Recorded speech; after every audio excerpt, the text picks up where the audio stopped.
This is Hallmark University Thursday Night Lights. Presented by Jack in the Box.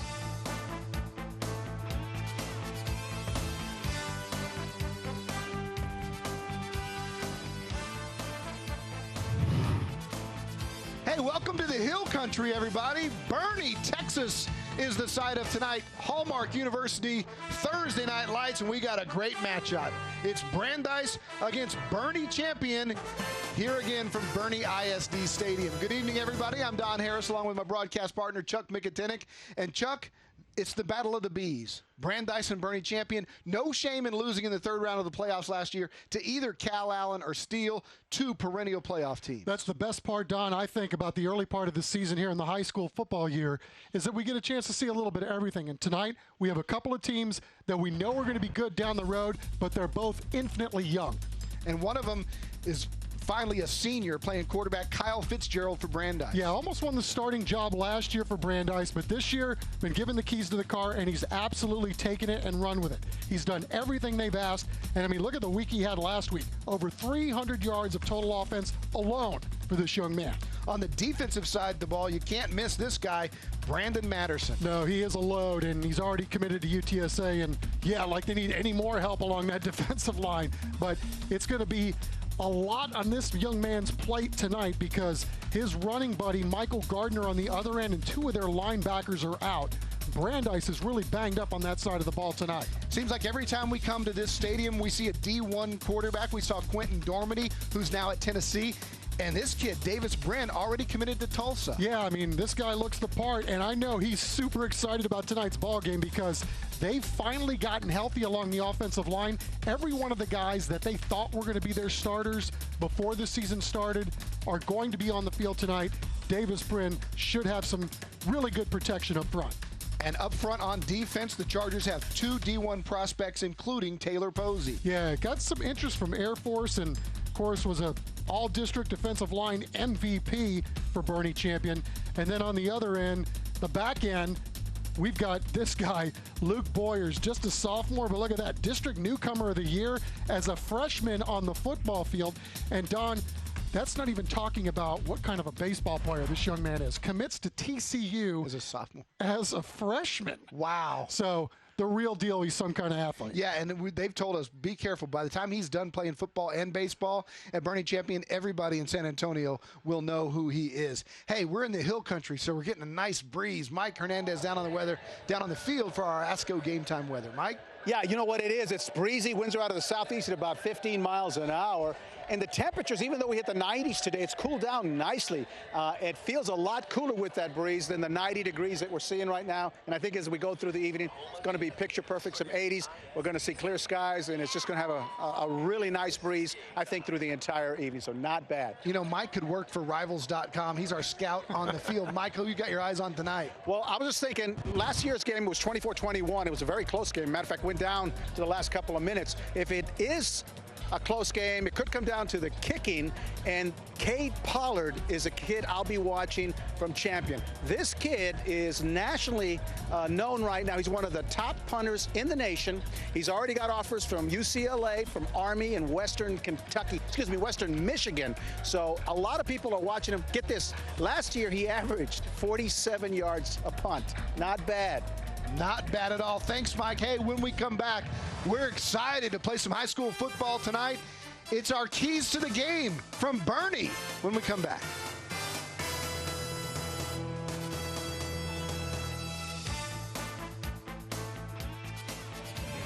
Closed captioning for tonight's game is sponsored by DNA Reference Lab.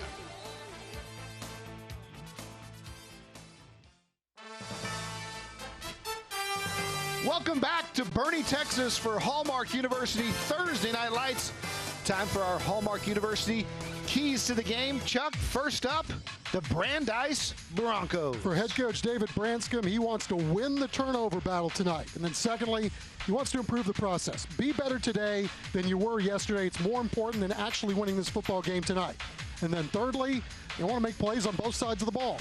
We asked David Branscombe about his week of preparation. We had a great week. Obviously, making sure you get the things necessary to be successful in a short week is something that you've got to push for. But I think our kids responded and definitely are ready to fight tonight and push the envelope on us taking the next step. All right, what are the keys, Chuck, for the champion Chargers? Well, for Keith Kaiser's crew, he's seen the size of Brandeis, and he wants to match their physicality. Secondly, stay in the ball game. They want to be close in the fourth quarter, maybe see if they can squeeze one out tonight. And then lastly, control the dual threat quarterback that is Kyle Fitzgerald. He had a huge game last week. Keith Kaiser has a quarterback of his own in Davis Brin. You've heard our thoughts about him. What does the coach think about number 12? Literally another coach on the field. You know, he's our engine. He makes us go, and I'll tell you, he puts us in better place. You know, with defenses this day, and especially what Brandeis does, they're going to give us probably 4 different fronts, and it's rolling the dice on the plays we call. So we've worked all week on getting in a better situation based off a front or blitz. Anything they might do, we got to try to get in a better play at that time. It's going to be fun to watch both quarterbacks tonight and both teams. It's Brandeis and Boerne Champion live from Boerne, Texas, when Hallmark University Thursday Night Lights returns.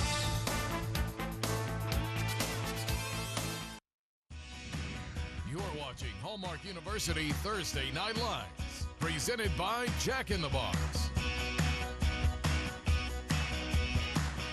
Welcome back live to Boerne, Texas, everybody. The Brandeis Broncos, led by first-year coach David Branscombe, lost to Johnson in week 1, but they bounced back last week with a big win over Alamo Heights, and Keith Kaiser's squad also 1-1. They too had a big victory a week ago, and both teams anxious to see if they can keep that momentum going here tonight. You know, Don, in talking to both of these coaches this week, that's what we love about the early part of this high school football season. They're going to do a lot of experimentation. They're running in a lot of young guys, a lot of guys that are new to getting varsity snaps. So, you know, what we see tonight on the field, these teams are going to look vastly different in 4 or 5 weeks. So, you know, we talked about Brandeis being a little banged up on defense, but the one thing that we know for sure, both of these programs have athletes and an abundance of them on both sides of the field. I think we're going to have a nice, explosive football game tonight. All right, the champion Chargers set to receive tonight's kickoff. Keep your eye on number 2, Luke Boyers. He's the sophomore, as we talked about in pregame, that's already committed to TCU in baseball, but he is an electric athlete. You can see his size. As just a 15-year-old, Marlon Flores will kick it off for the Broncos, and we're about ready to get underway. It's our Ernest Roofing first half kickoff. Ernest Roofing, they have you covered. All right, let's play some football out here in the Hill Country. Man, I don't know. Get ready for some football, but man, there's some kind of party going on behind this stadium. I mean, these Boerne Champion people know how to do it. It's like tailgate. A little college football tailgate action here in tonight's ball game. All right, Flores' kick is short. It is going to be handled by the up man, and he's got some room across the 40-yard line. Is number 9, Austin Cooper. And that'll set up 1st and 10 for the Chargers. As we talked about, Davis Brin is their quarterback. He's the commit to Tulsa last year, a first-team all-district player. He's also a great scholar athlete, and he can beat you with his feet and his arm. Last year, he threw for over 3,500 yards. And we talk about the youth of this Boerne Champion offense, Don. One returning starter from a year ago, and it's the quarterback, Davis Brin. Brin looking to throw on first down, fires to the near side, and it's caught. Another first down right down the sidelines. And that's Connor Beavers who's got the first down. It's a Kielbasa Smoke Meats first down. This is a nice pro-style offense, multi-read team. I mean, they do a little bit of everything, and they ask a lot of their quarterback. And Davis Brin's got the brain and the athleticism to pull it off. Wants to throw again, scrambling. Brin gonna keep it and slide down there right at the 40, pickup of about 5 on the play. Making the tackle is Jalen Griffin, who is also a fantastic athlete out here for Brandeis. Sets up 2nd down and 7 for the Chargers. And it's a little reverse coming this way is Beavers. He's got some room. He's got the 1st down and more across the 25 down to the 24-yard line. They're going to show you a little bit of everything, aren't you? Kane Buchanan on the tackle. Here's a look at those champion Chargers led up front by their center Peyton Doherty. We told you about their quarterback. Davis Brent is a stud as he throws incomplete. Tried to quick pitch him right there. Looking for Beavers again. Beautiful night for football if there was a flag on the play. And caught Brandeis napping a little bit on that side of the ball. They pick it up, so all right, it'll still be spotted at the 25. 2nd down and 10. Brand looking over the middle, got a man and caught down to the 5-yard line. That's Mason Holland. Right over the middle, and Champion wants to go quickly here. In the Miracle Mattress red zone, Nick De Los Santos has the carry and the touchdown, and just like that, it's 6-0 Chargers. How about that for an opening drive? Get the pooch kick, get a nice return on that, and then bam, right down the field they go. And we talked about Brandeis, having some newcomers on the defensive side of the ball and missing, what, 3 of their 6 returning starters from a year ago. And that's a rough series for Brandeis on defense to start this football game. Beavers, the multi-talented receiver, is also the kicker, and he puts it right down the middle. And so the champion Chargers strike first. It's Boerne Champion 7. The Brandeis Broncos nothing, but they'll have the ball for the first time when we come back.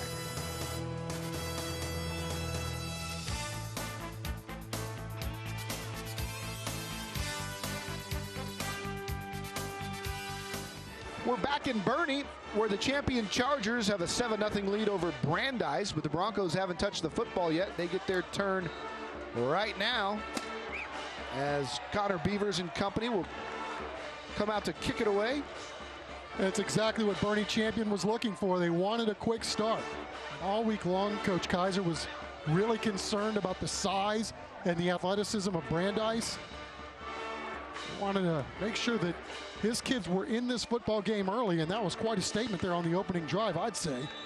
Certainly was. Moved it right down the field methodically as Beavers gets ready to kick it deep to Jalen Griffin. He's wearing number 5, and Jay Nova Rangel is 21. Those are the deep backs, but again, very rarely in high school football do we see the deep kick anymore. But this Beavers is kicking away and puts it all the way down to the 1-yard line. Here's Rangel. He's got some space if he can break a tackle, and he does. Past the 25, but good speed by champion special teams to run him down. All right, so 1st and 10 for your Brandeis Broncos. They're led by senior quarterback Kyle Fitzgerald. Not a bad start to his senior season, I'd say. You know, that win last week against Alamo Heights, who's always a really good football team, was big in talking to Coach David Branscombe this week. Built a lot of confidence after a week 1 loss, which was also close to the Johnson Jaguars, losing by just a field goal.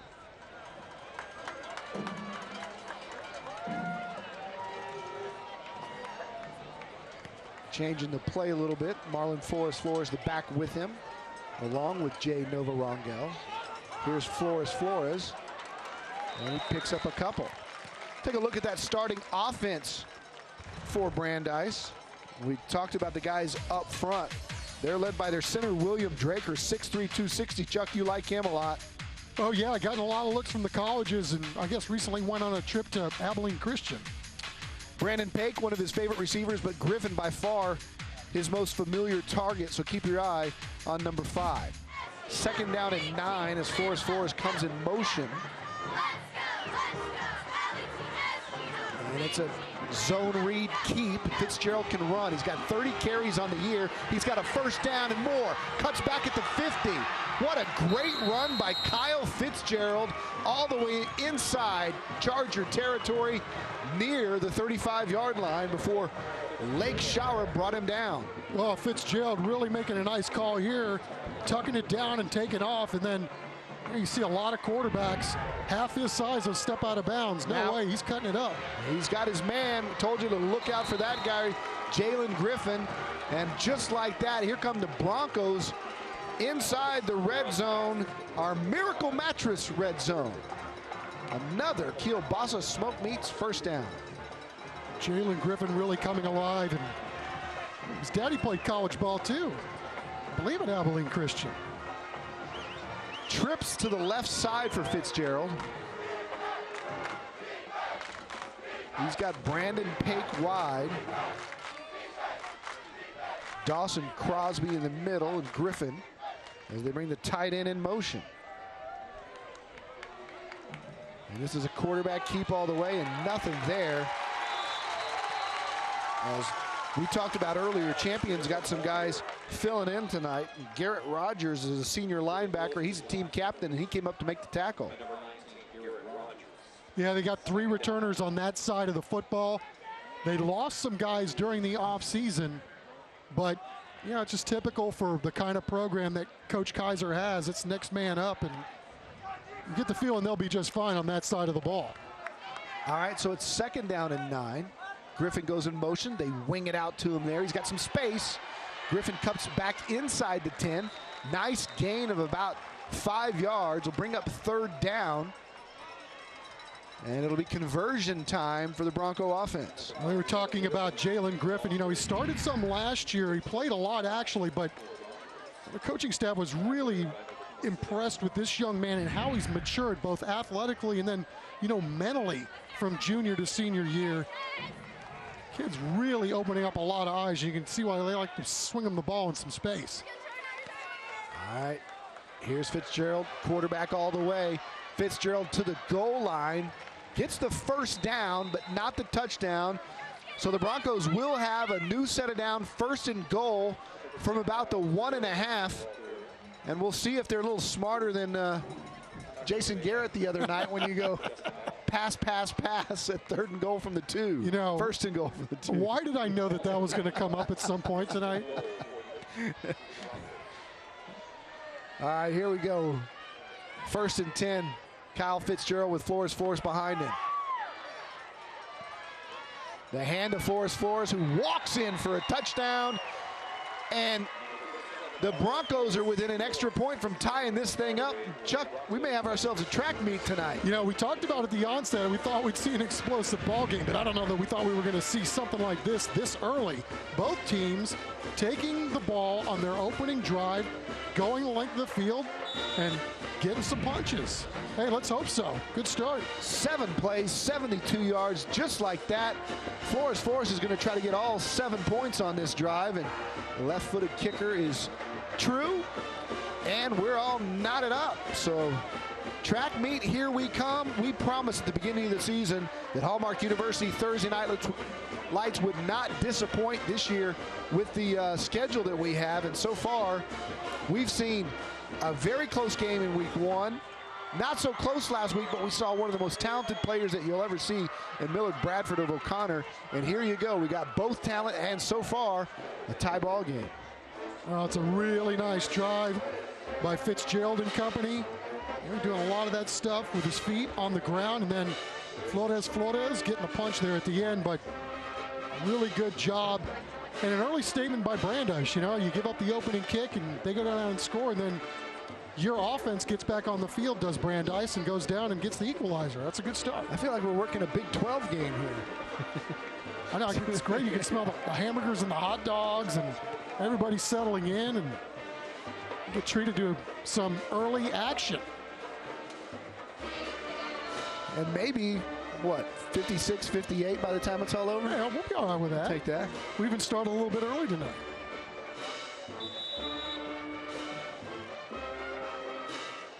My brilliant statistician, Mark Kusenberger, reminding you it's not a track meet tonight.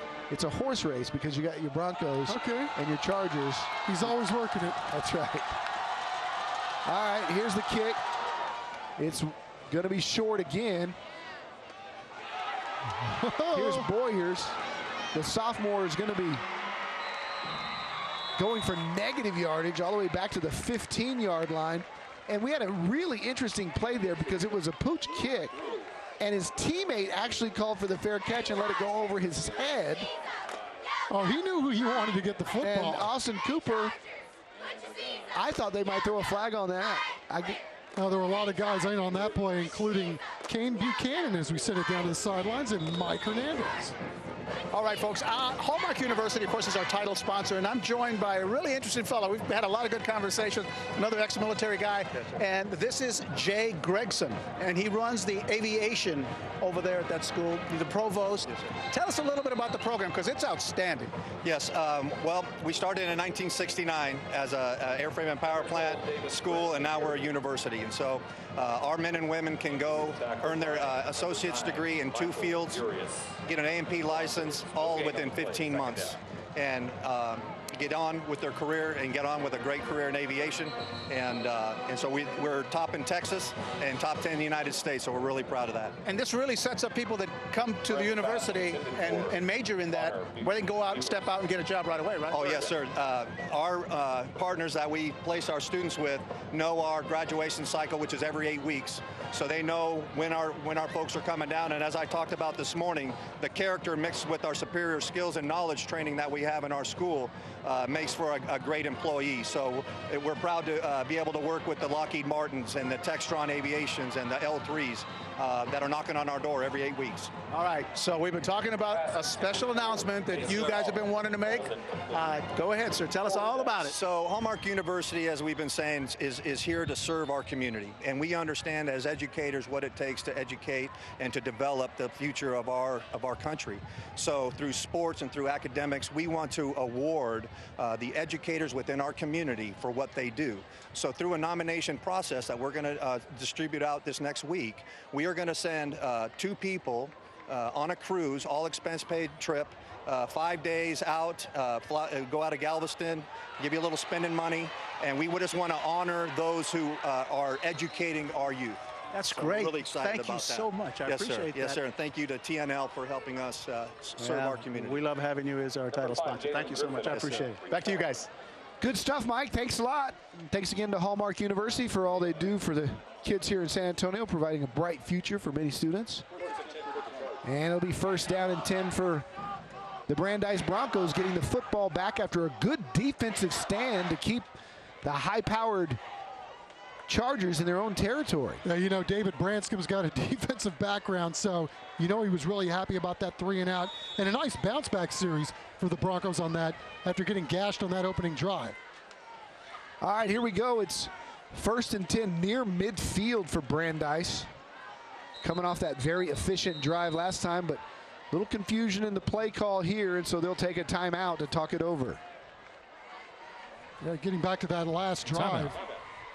Brandon Matterson, 99, the defensive end, the UTSA commit, putting some heat up in that backfield for Boerne Champion. And that's the kind of play they're going to need from him tonight because, again, you know, this defense is really lacking in experience for Brandeis, and to be missing essentially, you know, your other bookend on the other side of the defensive line and 2 of your star linebackers in the middle, that's a lot to ask for from a football team, especially when you're going against an offense as diverse and as multifaceted as Boerne Champions is. Hey, Chuck, it's time for our Texas Silkscreen and Embroidery Player Profile. Taking a look at Vincent Thorne, and this guy does it all on the field and off. 96 GPA, that ain't bad.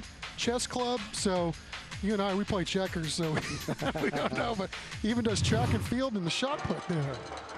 All right, here we go. First down and 10 for the Broncos. Fitzgerald with a fake. Now he's looking deep. He's got a man down there. Is it Griffin? He juggles it, and he just can't hang on.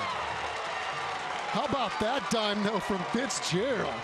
Feeling the heat. Yeah, I mean, but You got a guy barreling down, and he back-footed that thing and, what, threw it 45 yards? And Beautiful ball. Right on the money. A little bit of back action hip on that, but he couldn't have asked for a better throw given the heat he was taking. And a great effort from Griffin trying to stay with it. Just couldn't quite get there. 2nd down and 10. Griffin to the right-hand side. And here's a handoff to Forrest, and watch out. Oh, nice he pops move. it.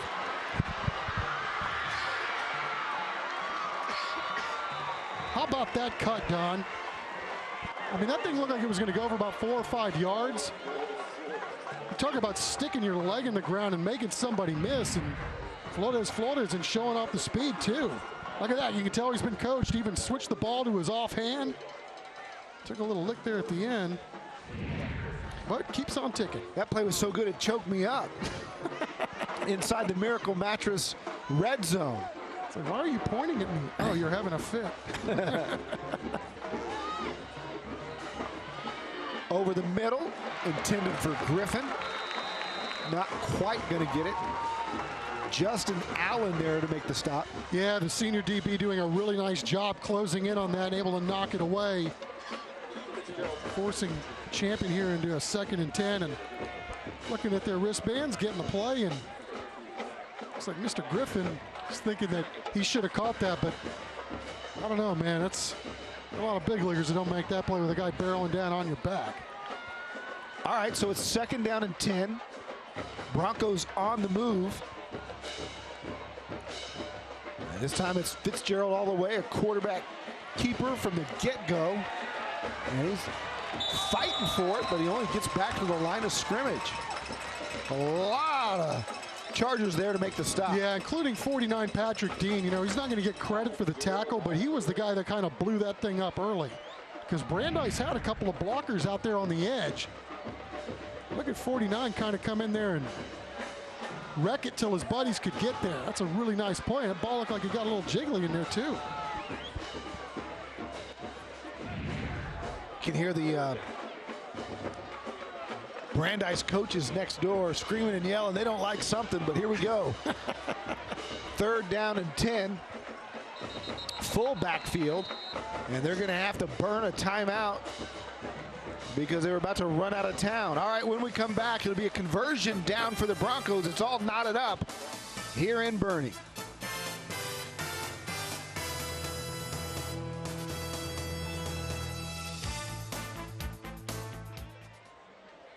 Hey, it's a beautiful night for football. The sun setting in Boerne, Texas, as we tell you about our San Antonio Sports All-Star Cheer Challenge. As you know, it's powered by CPS Energy. It's underway. You can submit a photo of your school's cheer team. Tell us why they're the best. The 2 top vote getters will get $1,000 and $500 grants. The top 4 squads will win the opportunity to cheer at the nationally televised U.S. Army All-American Bowl or the San Antonio Sports All-Star Game presented by HEB. Both those games on Saturday, January 6th in the Alamo Dome. So register your cheer squad at CW35.com. Big 3rd down here for Brandeis. This has been a really good drive so far. They're going to be able to keep it going. Fitzgerald wings out there in space again to Griffin. And what a great tackle. Coming up from his corner spot is Justin Allen. That's the 2nd play that Justin Allen's made on this drive, and you're not kidding. Looked like he was shot out of a cannon there. And obviously 5's not the easiest guy in the world to bring down. Flores wants a chance to kick this one, and they're going to run the tee out there, and he's going to get a chance. It's going to be a 38-yarder. The left-footed kicker, we saw him a year ago. He was really good last year. Playing running backs, already scored a touchdown and an extra point. The 38-yarder is high enough. Is it going to get there? It's no good, just off to the right-hand side and a little short. Let's go down to the sidelines and Mike Hernandez. Mike? All right, I'm joined by the band director for the Broncos, Richard Herrera. How are you, sir? Just fine. How are you doing? You said 34 years you've been doing this. That's correct. How long have you been here with the Brandeis? Since we opened 10 years ago. 10 years ago. It's our Wow. 10th year. Wow. I meant here. I meant at Brandeis. Sure. All right. So tell me a little bit about what we can expect for your halftime show. I know you guys are getting ready for some competition. Yeah, we're getting ready for our URL competition. We'll first start off with featuring the dance team, our featured twirler, to Wake Me Up. And then after that, we're going to do first and second movement of our URL show. First movement is Dance and Meditation, Dance of Vengeance by Medea. And also second movement is going to be Bjork's New World. Wow. We're looking forward to that. Thank you. You keep up the good work. Thank you. We'll see you at number 35 next year. How about the play design on that one? Nice play. Connor Beavers out in the flat, picking up close to the first down. It's going to be second down. They're going to call it 2 from the 30. Nice little inside handoff as they carry out the play fake. They're just so good at showing you a little bit of everything, aren't they? They're really a lot of fun to watch, and you can imagine. I mean, we talked about at the onset, and I know Coach Kaiser did too, about basically having a coach on the field and his quarterback, but there was a lot on this young man's plate. And this is as dynamic an offense as you're going to see.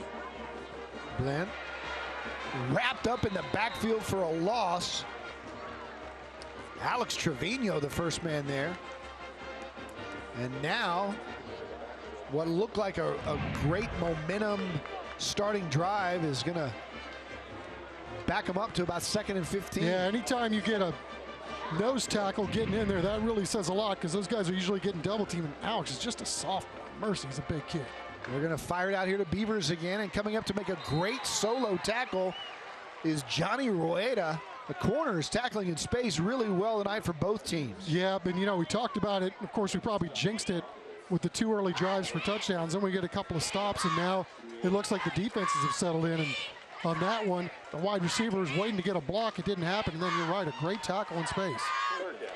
All right, so 3rd down and 19 for the Chargers.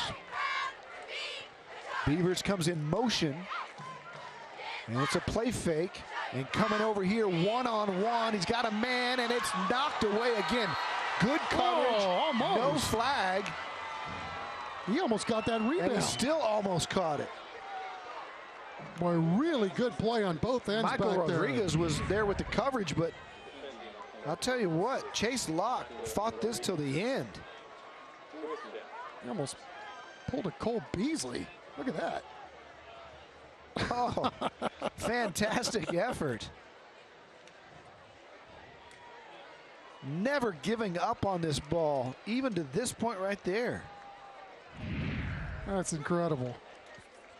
One of the better misses you'll see. All right, there's one of the better punters that you'll see in the entire country as Griffin takes it, and he's buried right there at the 38-yard line. How about a guy with 99 on his jersey coming down and looking like an athlete, huh? Running. All right, when we come back, more exciting high school football action from Boerne, Texas. It's Champion 7, Brandeis 7 on the CW35. Nice job, Taylor Posey. Hey, you're looking at the America's Diamond Smile Cam. Our cameras were out at the pep rally for the Brandeis Broncos. They were fired up to be playing on TNL, and they're fired up to be out here tonight, although they just had a block in the back, so it's going to back them up a little bit here on this drive. But again, high school football, the pageantry, dealing with not only the football team, but all the spirit groups, the band, the cheerleaders, etc. Everybody a part of this extracurricular fall. It's just awesome to see everybody that's involved. They bring that gong out here tonight for halftime. I hope so. I might go down there and have to hit that thing myself. Do your Chuck Barris impression. All right, here we go. Time to take another look at Fitzgerald, who is very impressive running the football. He fires to Griffin. They love that play, and you can see why right here. Griffin's got speed, and he's got a kielbasa smoke meats first down. Man, he smoked some DBs there, moving the sticks. You got to get somebody on this guy and make it a little harder. If he gets a free run like that and finds an open space. They're going to run it too until you put another guy over there, and then that's going to open up something else.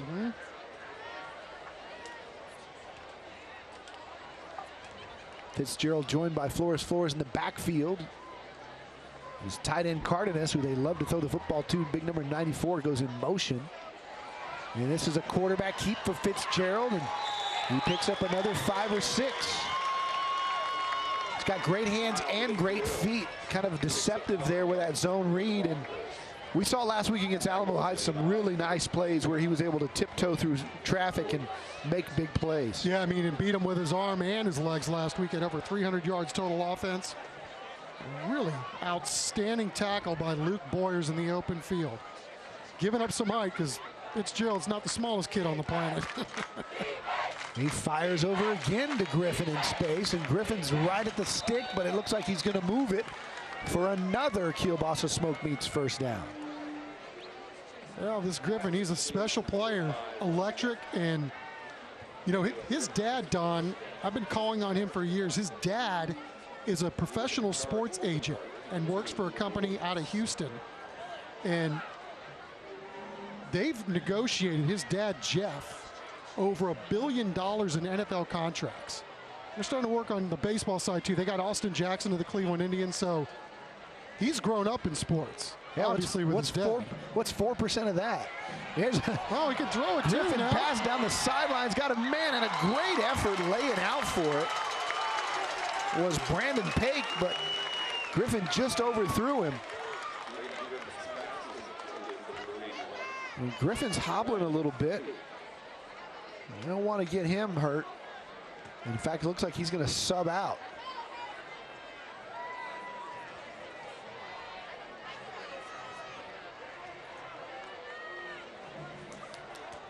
He's going to set up 2nd down and 10.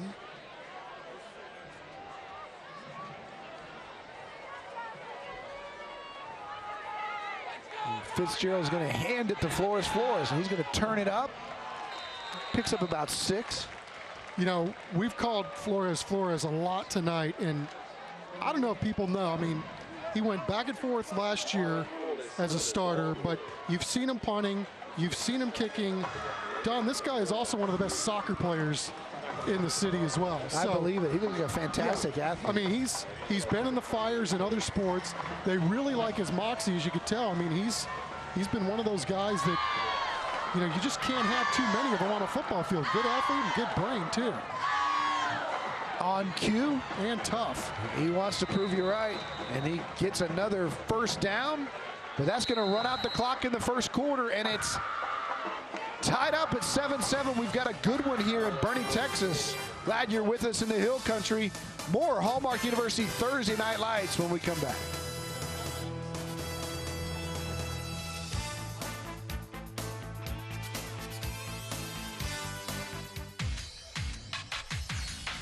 We're back. It's our Wellness for Life by Dr. Pinkston. Highlights, 7-7 at the end of 1. Champion struck first. Nick De Los Santos walking in, and Marlon Flores walked in as well. 2 easy touchdown runs, but 2 impressive drives, and that is our Wellness for Life. Highlights by Dr. Pinkston. Great job by both of these defenses settling in after it looked like we were going to have a score fest. Still might by night's end, but it's always awesome, too, to see. You know, we talked about this Brandeis defense missing Malone, Gardner, Serrato, 3 of their meat guys on that defensive side of the ball, and, you know, seeing some other guys getting a chance to play and making adjustments. All right, so we'll switch ends and a new set of downs as well for the Broncos. Swinging it out to Cardenas. He's a big target, but he's very, very fast. They like him a lot. And he's near a first down. 6'3", 230. Already has 2 touchdowns on the year. Yeah, a guy played as a sophomore, really flourishing, and he could beat you deep, too. Very dynamic player at that spot. They run 3 receivers wide left. Looks like Griffin's back in on the right side by himself, and if they get him soloed up, watch out. Instead, they fire over here to Cardenas again. And look, Chuck, he's making you look smart. Quick feet for a big guy to break 1 tackle and get close to the first down. A little junk in the trunk, junk in the feet. A little bit of everything, and you can see why they like this guy. What a load. So we may have a 6'3" call. and growing. Here's Gerald Green. Number 32, Zach Blount. All right, so we got roughing the passer. I'm a lip reader. And that's going to be a personal foul, 15 yards and an automatic first down. And I'm the sign language guy, so I got it when he was doing the sign language. Gerald Green bailed you out. He did. You were having a difficulty explaining junk in the trunk. Well, that was actually the easy part. All right, we're in the Miracle Mattress red zone as Fitzgerald fires a little fade down there to Griffin. Does he catch it? Yeah, he does. Touchdown. Broncos. What a throw by Kyle Fitzgerald to his favorite target tonight by far, Jalen Griffin. Yeah, Jalen Griffin just one-on-one on the outside, and Kyle Fitzgerald again showing you he can beat you vertically with his arm. Nice little move, create a little bit of space, and then hauling it in to get Brandeis their second score of the night. Dropped it right in the breadbasket. Marlon Flores' kick is good, and it's 14-7. The Brandeis Broncos go in front here in the second quarter. Great throw, great game. Thanks for being with us on Hallmark University's Thursday Night Lights.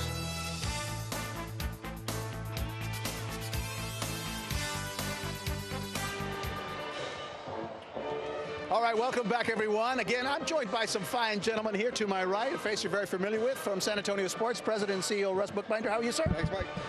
And defending our country and feeling really good about it, having these guys next to me. This is Lieutenant Colonel Blunt, and this is Command Sergeant Major Dozier. Dozer. Yes, sir. How are you doing? We're doing great, sir. We're happy to be here. Yeah, I want to talk about something that you guys have going this year, and it's called Beyond the Game. Could you tell us a little bit about that? Yes, Beyond the Game is actually with the United States Army and the partnership that we actually have with the South San Antonio. So it's actually a way to actually enhance our high school programs and actually show more of the commitment that we actually have. All right, and there's some values, some key values that you guys integrate into that. Can you talk a little bit about that? Yes, sir. The program aligns 4 of the 7 Army values: respect, selfless service, integrity, and personal courage. Gotcha. And then there's a couple that you've added to that through San Antonio Sports and what you think is important. Sportsmanship and caring. And what we're trying to do is recognize high school and middle school teams in any sport that exhibit these values through community service, through modeling. We know our teachers, our coaches, our athletic directors are all trying to get these kids to understand what those values are, and they're working hard. We want to create a platform to recognize those kids. So we're asking you in the audience, if you have anybody that goes to a middle school and high school in this area, and their team's doing a community service project exhibiting this, go to our website, sanantoniosports.org, upload the picture, the narrative. We'll get it on at halftime of TNL. In fact, at halftime, you can see that, and you can kind of see firsthand what it is we're talking about here. Gentlemen, thank you so much. Thank you for your service. I appreciate it. Russ, always a pleasure. Back to you guys. Hey, Mike, thanks a lot. We talk about community service, and Kyle Fitzgerald, Brandeis' quarterback, that young man, you can't say enough good things about what he does in the community. He does this thing called Young Men's Service League where, you know, he and his mom and others like him go out with their mothers and they do all kinds of stuff in the community. And Kyle, with his church group, went up to Oklahoma and was helping to rebuild homes from the tornado-ravaged areas up there from last year. I mean, we got so many of these kids that are doing great things. I mean, look at the smile on this kid. Handsome devil, good kid, and boy, you just love to see that kind of thing. And you know, you're talking about building young leaders and what Russ and his company are trying to do. This is the kind of guy, you know, he's the model for that kind of stuff, and does it quietly, doesn't go about bragging about it, just does, and you know, makes everybody a little bit better. Yeah, and since we've started this Beyond the Game initiative, they're making us more aware. They've always been there, but we're finding out about great stuff that kids are doing in their schools, helping special needs kids at the middle school level, going out of their way to make kids feel special. There's just some really, really good people along with good players. All right, 3rd down and 6. Firing out to the right side. It's caught, but it's going to be a little short. Another good tackle out there on the edge. Yeah, Don, and coming up at halftime, too, we'll be talking about the Lee Volunteers and what some of their guys have been doing in the community with tornado victims. So, you know, again, just lots of good stuff going on in the area, and that's one of the great things about Hallmark University TNL is you get a chance to highlight some of these things, and that's the great thing about what they're doing at that school, too, because they're building minds, sure, giving the kids information to try to help them go on to be productive workers, but they're also really big on building tremendous people and human beings as well. Griffin's going to let this one bounce and go right down to about the 23-yard line. Do want to give credit as well to Kane Buchanan, who made the nice stop there on that last possession for the defense of Brandeis. Fitzgerald will get there, get ready to run out his squad again. Real interesting here with 9:02 left, 21-7 really hit you if you're the Champion Chargers going into the locker room. So a good defensive stand here for Champion's going to be needed. Yeah, and as we take a look at Fitzgerald, the quarterback, you know, again, this is a kid that almost won the starting job last year, but got nudged out by a young man that's playing baseball at Texas A&M now. But coaches talked about how he's grown through being the laid-back guy. You know, they want him to be a little more demonstrative. He plays with confidence and poise.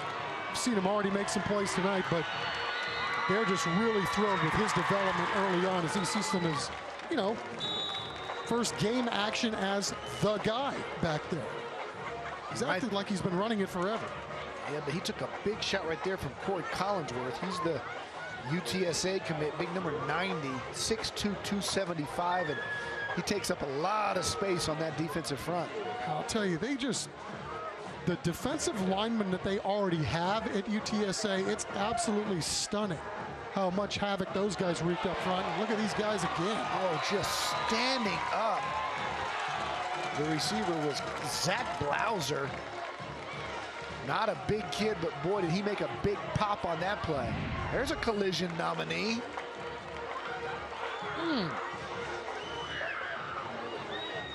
That's textbook.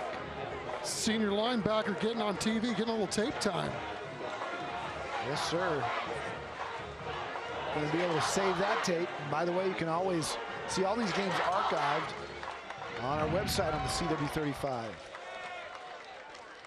3rd down and 10. Fitzgerald's going to pass if he can get it off. Floats it back to this side. He's got a guy wide open. It's enough for a first down, and it's Jay Nova-Rangel out of the backfield. Jay Nova-Rangel, boy, this is a kid they really like, and he took a little bit of a shot right there, but they were talking about this young man's toughness, that you look at him and you just want to give it all away because he's not the biggest guy on the team, obviously, but they were talking about, you know, this guy's only a sophomore, but when they were having camps, this guy, he'd be getting so beat up with a bloody nose, but he would still crease your defense. And boy, they really, really like this young guy and his ability to make plays. All right, it's a Kielbasa smoke meets first down. And as you talked about him, Marlon Flores, I guess, thinks it's a competition, Chuck. He must have heard you, and he wanted to show you how tough he was. Well, you know, he fought for that one. Yeah, I mean, it's a nice 1-2 punch because Jay Nova-Rangel had to play a lot last week because Flores didn't play. So, you know, again, we got some young guys getting some chances to play here. And the last play before that, can't say enough about the read by Fitzgerald, who had a free guy coming at him and went to the other side and made a play. Jalen Griffin turns it up after the catch, goes north and south, picks up another Kielbasa smoke meets first down. And just like that, Brandeis is back on the move with some tempo, moving the clock and moving the chains. Yeah, and they're showing a couple of different looks here too. You know, go left, go up the middle, go right. Get that defense moving around, get them playing sideline to sideline, and see if you can't make something else open up, possibly a hit downfield. It's Paik and Griffin split left. Instead, they hand to Flores, who bounces it outside and spins for about 4. Clock will run. He stayed in bounds. Another one of those good defensive players being recruited and not making the tackle was Taylor Posey, number 99, has interest from Air Force, and he's another big guy at 6'3", 240. And we can't say enough about the big fellas up front for Brandeis, because that's where the majority of their team experience from last year is. They got Draker, who we talked about early on in the ball game, a 2-year starter. Moma, another returning starter. Got a very physical group up front. Another handoff to Flores, who comes to the left-hand side, again behind a great wall of blocking. He picks up another first down before he's finally brought down by Garrett Rogers. We got Tapia Fisher up front there, Jordan Edwards, and Vincent Thorne just to round out the group. So they've got 4 seniors and a sophomore playing left guard. Kind of where you want to be if you got a young team up there and you're trying to build as you go. And you mentioned the left tackle, John Moomaw, one of the great names in high school football in San Antonio, spelled M-O-O-M-A-W. Moomaw. Fitzgerald turns it up to the 25. In fact, Chuck, they were telling me, the coaches were telling me before the game that Moomaw has his own theme song. Really? Yeah, it's a... You ever heard that one? You know I have, but I'm embarrassed to say that I have. You know, I don't get out much. I'm sorry. High school football it had to be done at its finest. Little pump and go. Looking again, and a flag is going to fly. 2 of them, in fact, as Fitzgerald was looking to unload it again on the fade route. And for a change, he wasn't looking for his favorite receiver, Griffin. Yeah, it's Brandon Paik out there on the outside. And, you know, it's so tough for a defender, Don, when you've got a guy that's that far in front of you, you're just trying to close ground. And when the ball was underthrown like that, you didn't expect the receiver to come back for the football. Paik doing a really nice job coming back for the football. And, of course, getting the flag to move the sticks. Yeah, probably not a bad play, because it's probably a touchdown if you don't make that play. Absolutely. We'll give up the penalty yardage, but not the 6. This is one of the things that Coach Kaiser was really concerned about. He was hoping to keep this game close, so we'll see if Champion's defense can bow up here at the end of the half. All right, Fitzgerald's going to run it. He's got space. Fitzgerald's going to stumble in. Touchdown, Brandeis Broncos. What a great effort by Kyle Fitzgerald to spin at the last moment and get to the cone. Indeed. I mean, he had me sold on the play fake. Everybody else on the Champion side, too. Look at that. Creased him right there.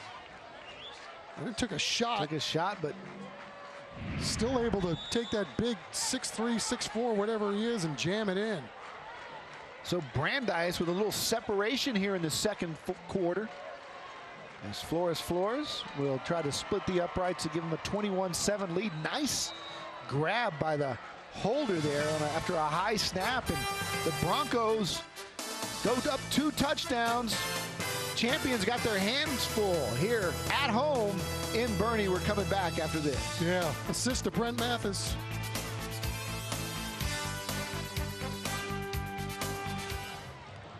All right, welcome back again. I'm joined by Tina Schubert from Jack in the Box. How are you doing? Good, how are you? Are you enjoying the game? Oh my God, this is so awesome. The weather's beautiful, everybody's cheering, lots of people showed up.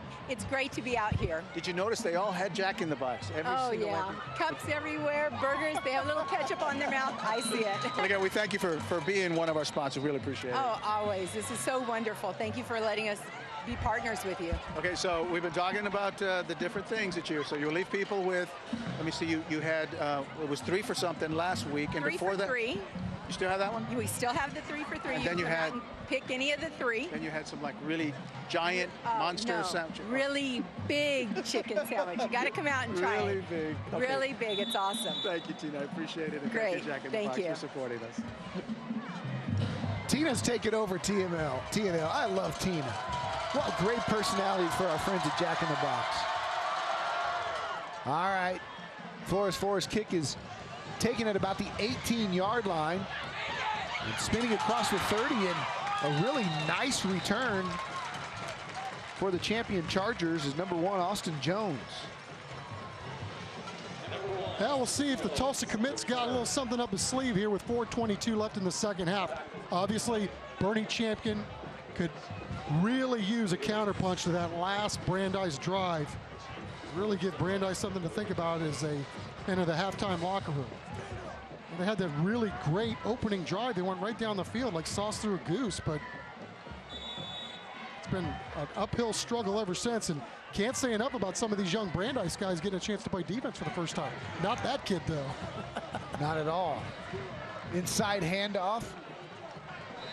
Physical football game as the Broncos crank out about 3 yards. Jackson Pickett with his second carry of the game, and he's another tough runner for the Chargers. Came into the game as their second leading rusher. He sets up 2nd and 8. Brandeis showing blitz, and they're coming.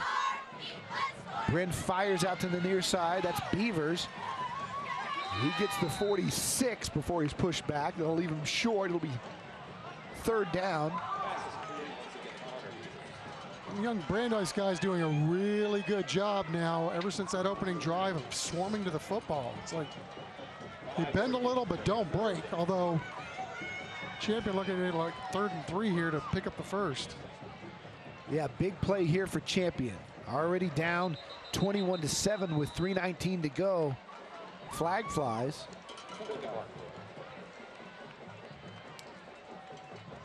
We'll see what the call is with Gerald Green and his crew.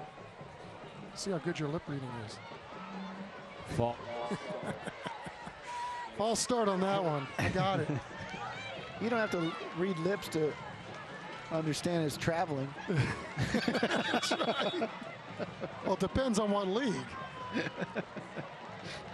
Yep, false start. And that's going to set up 3rd and 3. Again, or actually, now they've backed it up 5, so it's 3rd and 8. Brand looking to fire.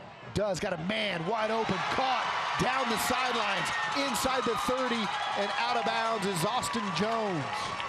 Big time throw by a big time player, Davis Bryn. This is one of those guys, Don, we were talking to the coaches, and you know, there are a lot of kids that have to make reads and do all that other stuff. Some kids do it better than others. This kid truly does know how to read defenses. The coaches were telling me about as good as they've ever seen, and boy, he really was able to find some guys open there, huh? What a throw, too. Hands up the middle, only a gain of about 2. Ball came out, but they're going to whistle it down. Actually, a gain of about 3. Champions going quickly here with 2:38 to play. Yeah, the decision-making ability of this young man off the charts. You've seen the quick release. Pickett had to tie his shoe, and they're going to burn a timeout. Otherwise, they could have had too many men on the field. They subbed for him because he lost his shoe, but he was able to get it back on, and then they were going to run out of time before they were able to run the replacement off the field. We talked about it at the very beginning of the game with the coach as we take a look at our America's Diamond Smile Cam. Kids having a good time tonight. Twins! Are you sure? Yeah, those are twins. All right. Are they not? I don't know. Their hair's different. If they were gonna twin me, they were gonna do their hair the same. That's awesome. See, they're not wearing the same clothes. Oh man. I'm saying one's older than the other. I'm not going. Mike Hernandez on the case. Yeah. I'm gonna get my $10 back. Hey, that was for educational purposes only. Oh, my fault. That's right. But anyway, talking about, Coach Kaiser was talking about the stuff that they put on Davis Bryn's lap. He's a coach on the field, and, this kid has the ability to check in and out of plays if he wants at the line of scrimmage. They put a lot on their quarterbacks here. They apologize for none of it. And with all the things that defenses do today, it's really tough. They're a multi-read team, but Bryn handles it perfectly. Good push up front. Noah Lewis right there. As Pickett only gets about the line of scrimmage back, it's going to be 3rd down and 6. Big play for Champion. Down 21-7. 21-14 going to the locker room makes it very interesting. Yeah, and that was a huge 3rd and 8 on the last one, so we'll see if they can keep it going. Pickett's in the backfield with him. He's looking to the right side, throws a little middle screen, and it's incomplete. Looking for his favorite target, Connor Beavers, with the linebacker, and Brandon Masterson, the big number 99 kid that we've had our eye on from pregame, Made a nice play to swat it down. 280 pounds. They're going to go for it here on 4th and 6. Look at that guy. UTSA is going to be happy to have him. Big play here. No man's land with the field goal unit, so they're going for it on 4th and 6. Firing down the sideline, it's caught for a first down inside the Miracle Mattress red zone, and that's Chase Locke. Really great pitch and catch, obviously. Chase Locke really doing a great job digging back for that football and keeping the drive alive. Over here on the right side is Locke again, and that time he was looking at the end zone because he was smelling 6, and it just went through his hands. Just give you so much to look at, this Boerne Champion offense. I mean, a lot of window dressing stuff. Looks like you're going to have a run play left. And all of a sudden, they're trying to gash you right over there on the right side. Beavers locking Jones to the left side. Fires it out there for Jones. Breaks one tackle. Still on his feet. Fighting for the 10-yard line. Clock will run. Doesn't get out of bounds. And it's short of a first down. It's going to be 3rd down and 4 as we tick inside 120. Yeah, I mean, they don't really have to hurry. They've got both of their timeouts. They have the whole play clock ahead of them. And again, you don't want to give Brandeis another crack at this thing. You want this to be the last drive of the half. Firing over the middle, caught, touchdown. The champion Chargers, Mason Holland, the inside slot receiver, ran a skinny post, and putting it right on the money was Davis Brand. And Mason played behind an all-state tight end a season ago, and just one of those kids they know by week 6 they're going to be a whole lot better than they are here in week 2 or 3 or whatever the UIL calls it. But that's just too easy. Obviously a defensive breakdown, and Boerne Champion will take it. And what a great answer back drive that was. Extra point is good. And we've got ourselves a football game, 21-14, as we go down to the sidelines in Mike Hernandez. Mike? Isn't it a great game? It is. All right, this is your band director for Boerne Champion. This is Kevin Arnott. How you doing? I'm good. How are you? Yeah, I was talking to the gentleman from Brandeis. He had 34 years, and you have 35 years doing this. And you said 29 of them are here in Boerne. 29 here in Boerne. That's yes, crazy. That's crazy. It's been a while. You've been at it for a while. How's the team? How's the band looking right now? They're pretty strong. I think we're a little stronger than last year. We're a little bit ahead of where we were last year, so we're in a good place. And at halftime, we're going to see some of your UIL competition routines. Yes, sir. We're going to do the first 3 movements of our contest routine. It's called Phobias by Keith Poulan. Phobias? Yes, sir. Okay, well, I look forward to that. I got a few of those. If you need some ideas for some, I got okay, some. I'll call you. Thank you so much. Thank you. Back to you guys. I'm scared already. Looking forward to that halftime show. 21-14. Halftime's been so great this year. We're just so impressed with the talent of these bands. Was it last week, the O'Connor band, 400 plus? Somebody told us they were second only to Texas Tech in numbers. They're big, actually bigger than the A&M and Texas bands. You know, it's interesting too when we talk about, you know, the hard work that the football players put in, what is tasked to them year round. But, you know, Don, I got a high schooler and dropping her off at school early in the morning, and there you see the band out there, crack at dawn, doing their thing. So, good stuff. Absolutely. Thanks to Vulcan doing their thing too for our bands around the city. We'll present our Scholar Athlete of the Week at halftime as Griffin kind of loses the handle but makes up for it and more. Watch out. Right down to the 35-yard line. It's a different kid. Yeah. 80. Brock Burton. Junior wide receiver making a nice. Not even listed on there too deep. Oh, I'm telling you, I got the wrong kid. I was looking at the Boerne Champion roster. Oh, these old eyes. Jalen Johnson. Mm-hmm. Nice play from Jalen Johnson. Yeah, my apologies to Brock Burton, but at least he got a little airtime too. All right, so get it in. We'll see what Kyle does with 53 ticks left. Yep. Dual threat, doing it with his arm and his feet tonight. He's looking to the right. He's got a man, and it's through the outstretched hands of his intended receiver. That's Dawson Crosby. He was a little high. Yeah, that's what stinks, though. You're the quarterback. You're trying to run the offense. You get a low snap like that, and it just kind of throws off the rhythm of the play. So 2nd down and 10 with 48 seconds to go. You might see Brandeis just content to hand it to Flores and go into the locker room with a touchdown lead. Fitzgerald's going to run it himself.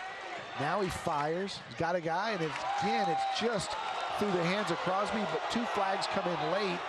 The Champion crowd doesn't like the pass interference call, but it's going to be enough for a 1st down. Well, I like the feet and the eyes and the vision of Kyle Fitzgerald there. He was just kind of shifting around and made a really good throw. And that didn't look like much from me here, but, you know, these guys do such a great job calling these games. Pass interference on the defense. Spot foul, 1st down. Yeah, I was talking to Gerald and some of the guys before the game, and, you know, it's a crisis in our state now that we do not have enough officials to call the games. San Antonio crews driving all the way to Abilene because if they didn't go, they would not have enough crews to call the game. So if you're interested in helping, make a little side hustle, a little side money. They'll train you. The Texas Association of Sports Officials. Just go to saofficials.com and they'll sign you up. They need you. Here's Crosby. This time he's got it right at midfield. 2 making a play. Austin Cooper. I'm sorry. I thought that was 2. Man, I got my eyes checked. You know, we never heard about that, Chuck, until the last 5 or 10 years or so about this official shortage. And they don't have an explanation for it. They just said, hey, there's not enough interested guys who want to do it. Well, you know, we got a chance to look at the replay and looked like they got the call right. A little hook action by the DB.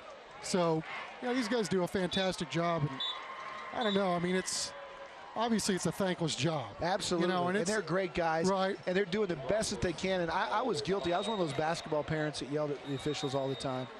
But also got to know them. And, you know, this is their side gig. You know, these guys are accountants and police officers and coaches, and they do this for the love of the game and for the kids as well.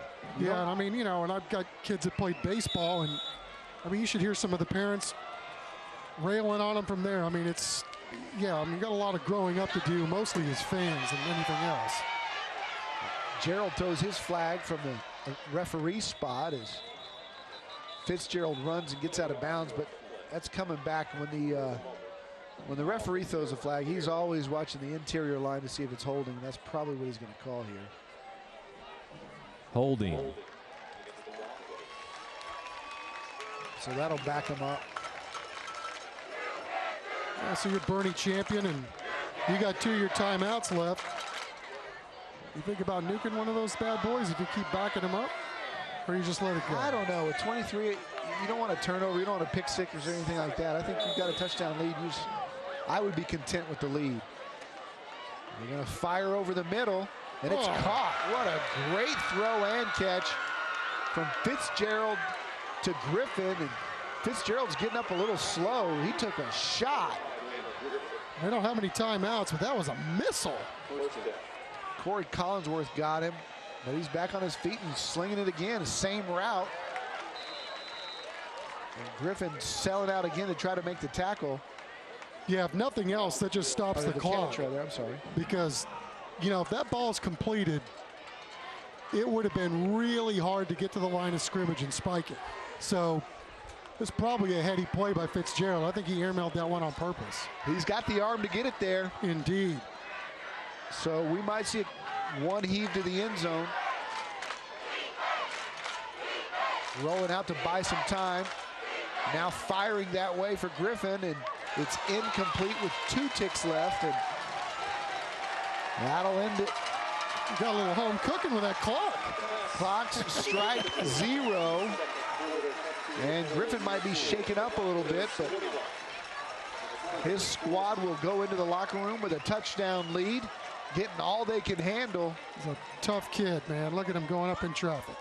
Let's head it down to the sidelines and Mike Hernandez. Mike? All right, I'm joined by Boerne Champions Coach Kaiser. How are you, sir? How do you think the first half went for you? Very inconsistent. You know, we came out great first drive, and then we're our own worst enemy right now. We're not tackling well at all. We're not executing on offense. We're dropping passes, and we're blowing assignments. We're better than this, and thank goodness the score is manageable right now. The best is yet to come. All right, we're looking forward to the second half. All right, thank you. You take care. You know what his kids are about to hear. Oh, man, he's been in the biz a long time, one of the best. Yeah, he's a great San Antonio legend. He's been around a long time. Hey, it's 21-14 Brandeis. We're coming back with our halftime show.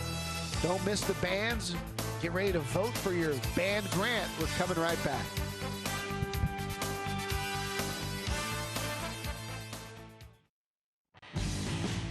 Welcome to the Countywide Service Company Halftime Show. And welcome back to our halftime show. Right now, the score is 21-14. Got a great game going on right now. Brandeis has the lead. Boy, it's been back and forth. I'm joined by Shirley Smith from Countywide Services. How are you? I'm doing great. Good to be here. What an awesome game. What an awesome night. I know. Great to be in Boerne, and just want to say hello to all of our customers that live out here in Boerne. Yeah, and we were talking about that before. You all just don't service San Antonio, but Boerne as well. Yeah. Yeah, we come out this way, so yeah, we have a lot of customers out here. So. And you also were saying that this time of year, because of the allergies, duck stuff products. Yeah. Be sure to have your ducks cleaned. If you haven't done it in 2 years, we suggest like every 2 years to have them cleaned. It really helps with the allergies, and there's been a lot of suffering. You know that. I'm going to tell you that. And you were saying that that's a big issue with losing of your air conditioner working efficiently. The duck. Yes, there's a Department of Energy, a survey that tells you that 20% of your energy is lost on your ductwork. Wow. So you should have it checked when you have your checkouts done. Make sure that whoever your tech is goes in, takes a look at your ductwork. All right, I'll do that. You take care. Thank you so much. Thank you, Countywide, for all you do. Thank you. It. All right, and on my left here, I'm joined by our CW insider, Kaylee Munoz. How are you? I'm great. Great game. Oh my gosh, yeah, it's very exciting. All right, so let's talk a little bit about some of the things that you have going right now. Yes, okay, so as always, you can join the CW crew by texting CW crew to 44332. And then like I mentioned last week, we're giving away Texans tickets soon to see the Houston Texans. So it's like season tickets for that. No, not season tickets, but a game, like an actual Texans game. Yeah. How cool is that? That's cool. Yeah. So we're not doing it quite yet, but stay tuned for that. We'll do that soon.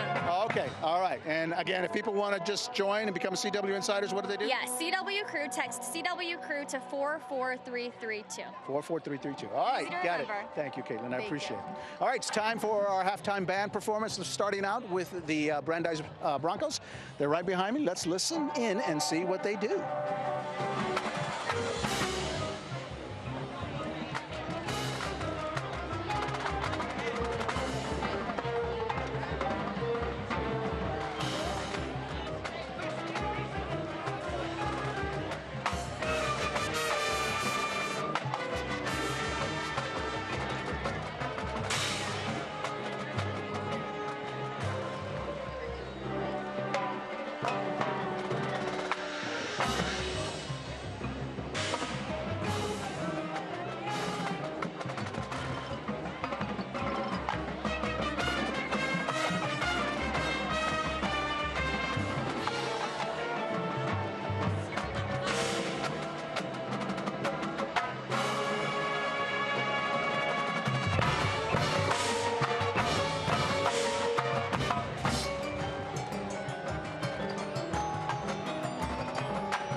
What a great job. If you want to vote for Brandeis for our band grant, just text band 5 to 44332. That's band 5 without any spaces. For the complete texting guidelines, go to CW35.com. That's a $5,000 band grant made possible by Sprouts Farmers Market. It's going to go to one of our bands all season long. And again, if you like Brandeis, text band 5 to 44332.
You're watching the Countywide Service Company Halftime Show.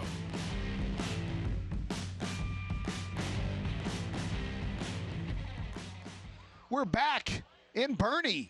Brandeis over Champion 21-14.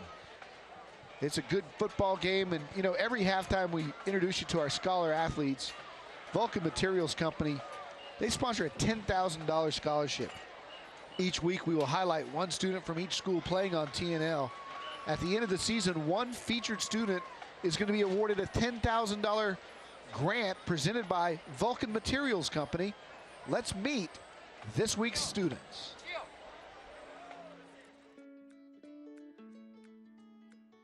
This is Davis Brin, senior quarterback for Boerne Champion.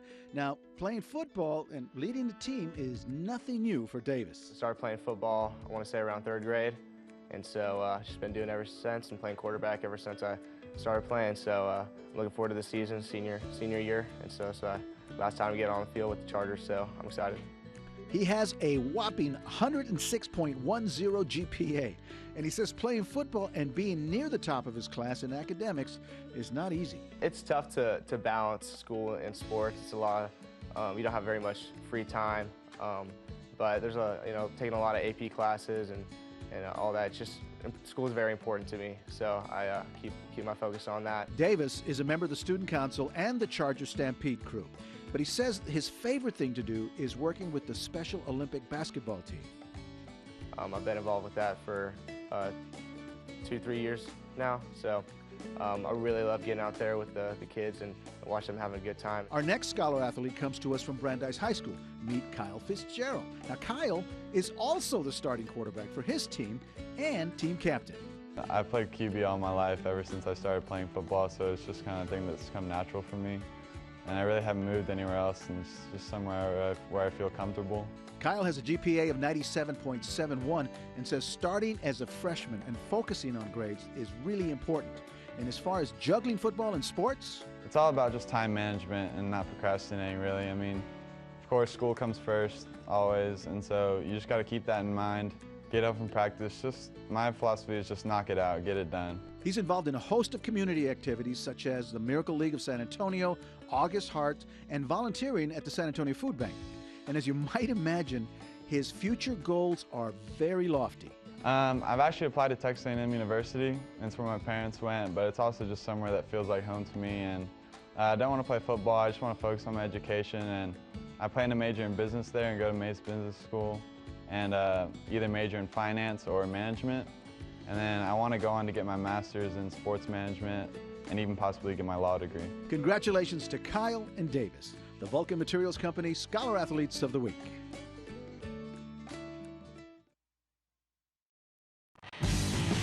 You're watching the Countywide Service Company Halftime Show.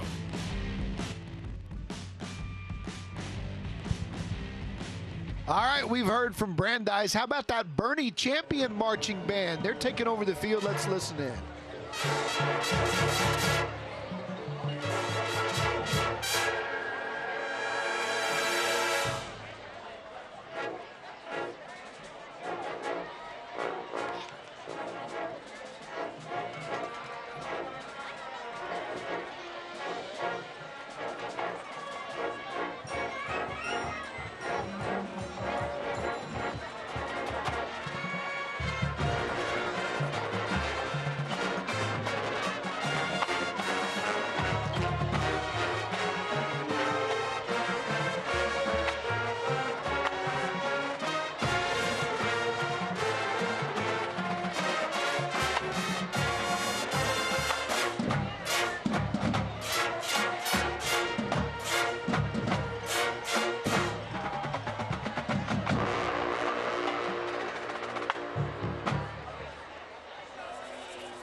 Hey folks, to vote for the Boerne Champion Charger Marching Band, all you have to do is text Band 6 to 44332.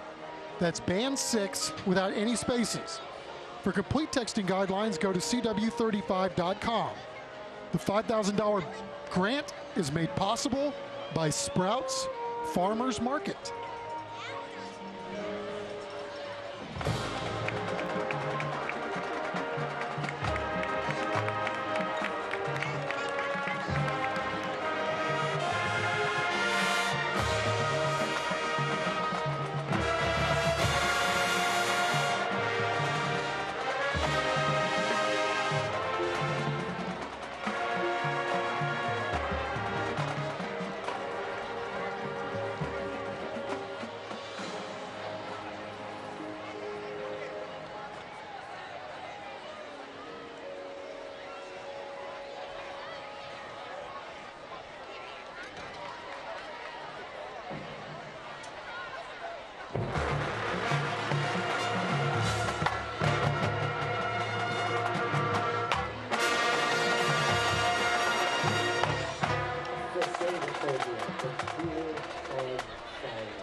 Celebrate middle school and high school teams that go beyond the game.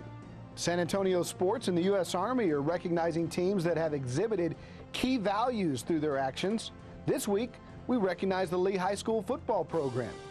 On February 19th, after a violent tornado swept through San Antonio, Coach Danny Cloza and his Lee Volunteers went to work clearing yards of tree limbs and storm debris for grateful residents. Coach Cloza said it gave his players the opportunity to work as a team and to experience the value of helping others. The Lee football squad demonstrated the beyond-the-game values of selfless service, caring, and respect. San Antonio sports and the U.S. Army appreciate high school and middle school coaches who inspire their teams to serve others. To learn how parents, teachers, and coaches can nominate teams that go beyond the game, visit sanantoniosports.org.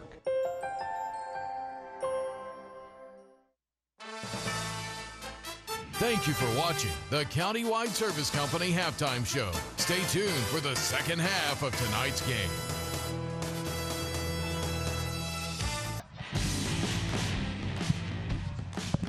We are back. Back, everybody. Time for our highlights of first half. The Brandeis Broncos all over it, running and passing, taking a 21-7 lead. Fitzpatrick doing it with his arm and with his feet going in front there, but nice rally by the champion Chargers to close out the half. Mason Holland with the touchdown. That cut it to 21-14, and that is our Wellness for Life by Dr. Pinkston. Highlights of the first half. And as we take a look at the first half statistics, Brandeis dominating on the rushing side of things, passing pretty even.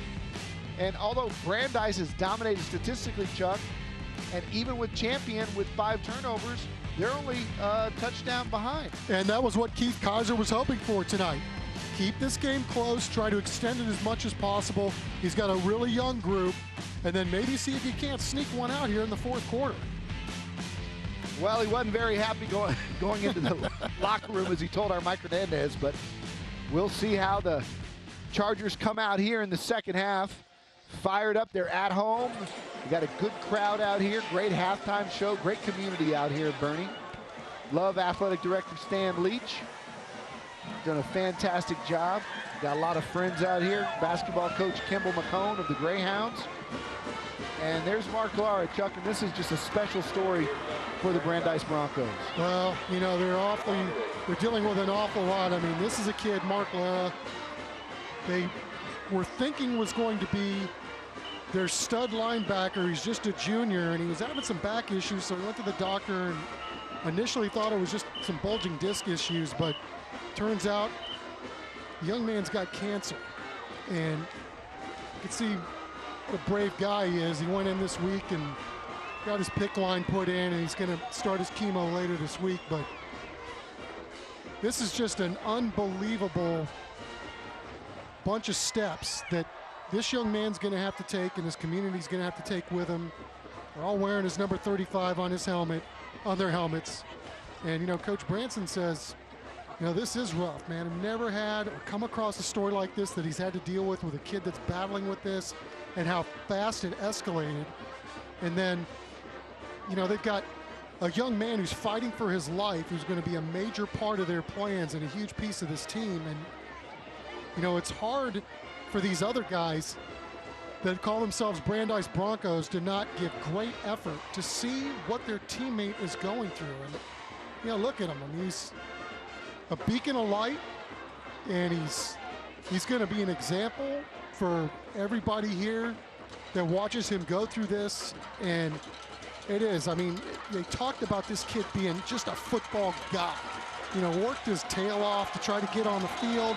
Here he was going to be a junior stud linebacker at a great school like Brandeis, and he was devastated when he heard that he had the bulging disc issues, and then to get what he got after that, I mean, I can only imagine what he and his family are going through. And of course, we're praying and we are pulling for them all like crazy. Yeah, Mark, we want you to know you're in our thoughts and prayers, buddy, and the whole Brandeis community. That's just a tough thing, but you can see that $1 million smile that he's got, and good-looking kid, and young and healthy, and we're hoping that he wins his fight, and there's no reason to doubt it at this point. And encourage all of our high school football Thursday Night Lights viewers to keep Mark in your thoughts and prayers. Yeah, I mean, and he wasn't even supposed to be here tonight, but he wanted to be. You know, be with his guys.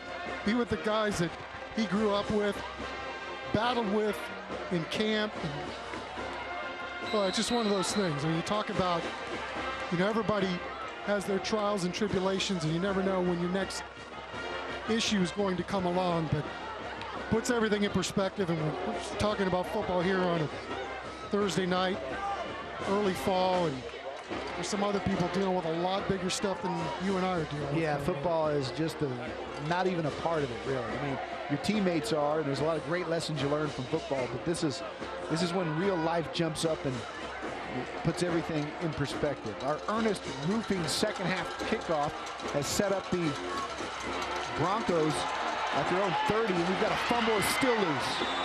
And boy, what a huge opportunity it would be if the Chargers could jump on it. They don't. Brandeis recovers it. They lose yardage. Jordan Edwards jumped on the fumble to save the day for Brandeis, but that sets up 3rd down and long for Fitzgerald and company. And 3rd and 14 to be exact, and the Champion Chargers have an opportunity here for a stop and get the ball back with very good field position if they can hold here. Yeah, I mean, they didn't get the football, but that's still a loss of down and loss of some yards too. So a big break for Boerne Champion. Oh, look at this. Throwback to their big tight end Cardenas. And remember, he's mobile. He's got the first down, and he's got a lot more than that. He's got all the way down inside the 45-yard line of Champion. Great play call before Boyers, the special sophomore, brings him down. But what a great play call, execution, and athleticism by the big fella. You're not going to believe the block that sprung it, because, man, this was as good as it gets. And I sure hope we have a shot of it, because there was a guy you kicked out, and he was going at it. One guy from Brandeis, one guy from Boerne. And it's going to tack on a few more. And it was a thing to behold, man. Mano a mano, and somebody goes 360. Check this out over here on the right. You got 62, and he's about to get flipped. Oh, wow. He hung in there. Yeah, he did. Look, there's there was a couple blocks downfield, too, that might have been suspect, but there was a lot of action going on that play. All right, so Brandeis with new life. 3rd and 14. Flores takes the first couple of blows and still gets back to the line of scrimmage when it looks like he was going to suffer about a 3-yard loss. As we head down to the sidelines, and Mike Hernandez was able to talk to David Branscombe as he came out of the locker room. Mike? I did, and the Brandeis coach said that he basically thought that they didn't play with poise in the first half, that they panicked a little bit, that they need to execute, they need to communicate better. That was a problem in the first half as well. And they just need to settle down and play with that poise that he knows they can do. And if they do that, he thinks they're going to come out on top. All right, so we've got an injured Bronco, and Branscombe will come out to attend to his injured player.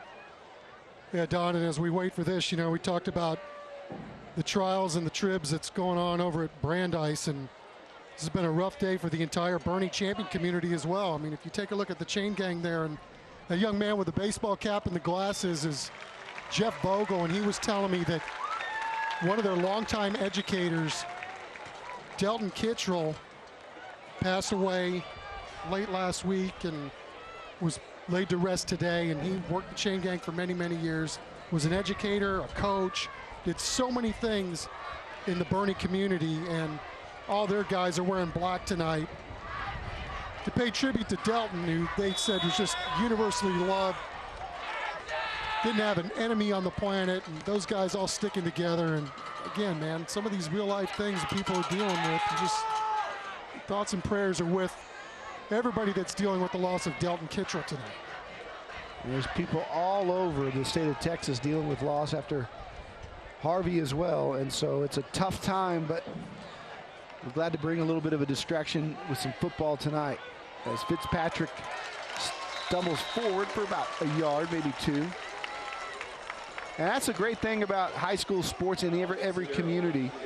No matter what's going on around it and in the real world, these diversions bring smiles to the faces of the kids who play it, parents who watch it, and Thursday and Friday nights in the state of Texas are not much better than what we see here as people plan their week around these type of events that give us a break from the real world a little bit.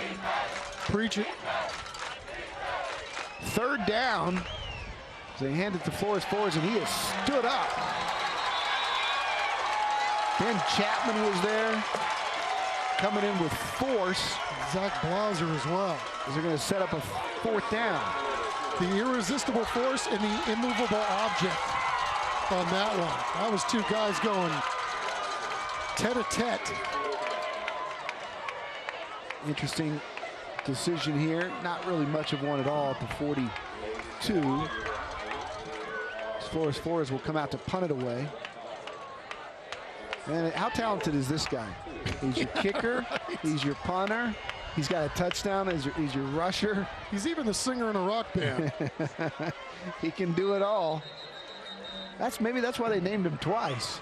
That's right. Marlon Flores is your kicker, and Marlon Flores is your running back. That's why we call him Marlon Flores. All right, we'll take a break with Brandeis up 21-14.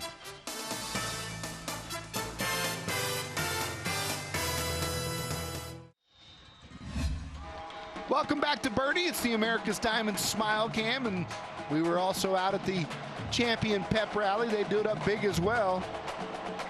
Got great facilities out here over at Champion High School. The basketball gymnasium, first rate. And they're fired up right now as Flores will give them the ball back, and they're just going to get out of the way and let this thing die, but it goes into the end zone, which is a smart play by their return man, and that'll bring it out. And Champion still has some life here. Down 21-14. They'll be trying to tie it up here in the 3rd quarter. And Monarch Trophy is a great sponsor, has been with TNL from the very beginning. If you have a company or a team and you need any sort of hardware, call our good friends at Monarch Trophy Studio. They'll make you plaques and all kinds of awards, or call them at 210-344-3777 or MTSawards.com. Well, you got to think that what Coach Kaiser told his squad at halftime worked. I mean, you come out and you get a big defensive stand and get your ball right back to the offense. Brand fires on 1st down. Left it a little short of his intended receiver, Beavers. And so that'll set up 2nd down. All that stuff is great when you run that spread stuff, unless as guaranteed 3-yard completions go incomplete, you're faced with 2nd down and 10. Reverse to Beavers, cuts it upfield, he's got room. Gets past one blocker, and he's across for a Kielbasa smoke meets 1st down as we go down to Mike Hernandez. Mike? Well, guys, I didn't know if you were all aware of this. We've seen 2 really, really good performances by both quarterbacks. And these quarterbacks actually have known each other since they were very, very young. They actually went to preschool together. I'm talking about Kyle Fitzgerald and, of course, Davis Brin, who you just saw get hit as he threw that ball. And both of them hung out at each other's houses. They used to play, used to throw the ball around in the backyard when they were very, very young. Kids say they went their separate ways, and they both ended up being quarterbacks. And by the way, both of them, through all their football careers up until high school, have never played any other position except quarterback as well. And you can see, because they're both very, very good at it. They're naturals. Flags fly. We've got movement in the interior line. We'll see who they call it on. And offsides on Brandeis. Sets up 3rd down. That's a little unusual. You see multiple guys jump like that, but got the cadence changed up there, a la Aaron Rodgers. It's only 2nd down. Gerald was a little confused there. 2nd down and 5. He just wants to eat. On this play for sure, Bren's got 2 to his right. Instead, he hands it off right up the middle. Across the 40, spinning, and past midfield is Nick De Los Santos. Had a big game last week. De Los Santos, their leading rusher when they do decide to run it. They don't run it very much. Bren's going to keep it himself. Bren's got some room, and he nearly gets the 30-yard line. It's a Kielbasa smoke meet 1st down. All the way down there before Logan Fraley trips him up. Yeah, Don, you know, it's funny what happens. You get a little dive play that goes for some yards that opens things up for your quarterback, but they've used 4 guys at running back this year, and They're just hoping one of these guys seizes the position here quickly. Little pump and go. He had Jones down there, but he overthrew him. Little one-on-one coverage. Good coverage, by the way. Yeah, so getting back to their running back situation at Boerne Champion, they've got 2 seniors and 2 juniors. They're still learning the offense, still learning the game on some levels. And again, they really hope that this being their last non-district game, they want to see one of these 4 guys seize this job and take it before they get ready for district play. 2nd down and 10 for Bryn. Fakes, here's a reverse to Beavers. He's got 2 blockers out in front of him. Beavers gets down to the 20. I believe he's got the 1st down, and he gets out of bounds right inside the stick there. Well, it's the same play they've run now twice on this drive, and both times it's worked for at least 10 yards. Got a lot of guys out there pulling on the left side. It's one of those things, hey, keep running it till they stop it. Beavers runs a little short route. He throws to the other side. Got a man wide open. Touchdown. Boerne Champion. How about that? Mason Holland again. His 2nd score of the game. You know, we got a lot of looks at Connor Beavers, Chase Locke, and Austin Jones. Mason Holland really their 4th option, but Mason Holland's been open tonight. Yeah, and I mean, they're all juniors, so these guys are going to be here next year as well. And like I said earlier, I mean, Mason Holland might have gotten on the field last year, but he was playing behind an all-state guy. The kick is up, the kick is good, and we are all knotted up on Hallmark University Thursday Night Lights. Another good one. We're tied at 21. Game on.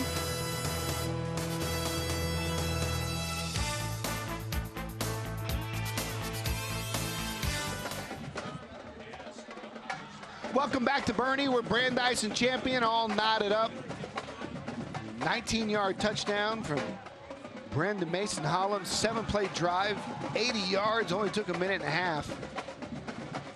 And gives us time to tell you about our cheer challenge, the San Antonio Sports All-Star Cheer Challenge, powered by CPS. Start voting for your favorite cheer squad. Top 2 vote getters have a chance at $1,000 or $500. Those are grants. Top 4 squads will get the chance to cheer on national TV at the U.S. Army All-American Bowl or their All-Star Game, brought to you by San Antonio Sports and presented by HEB. Both those games on Saturday, January 6th in the Dome. Of course, the Army All-American Bowl on News 4. And then Chuck and I will have the call of the San Antonio Sports All-Star Game right here on the CW35 on January the 6th. Champion kicking it away. Back deep to receive is Griffin. He's got a seam, and he gets to the 30 before he's dropped right there. Nice special teams play by the Chargers. And check that, that wasn't Griffin.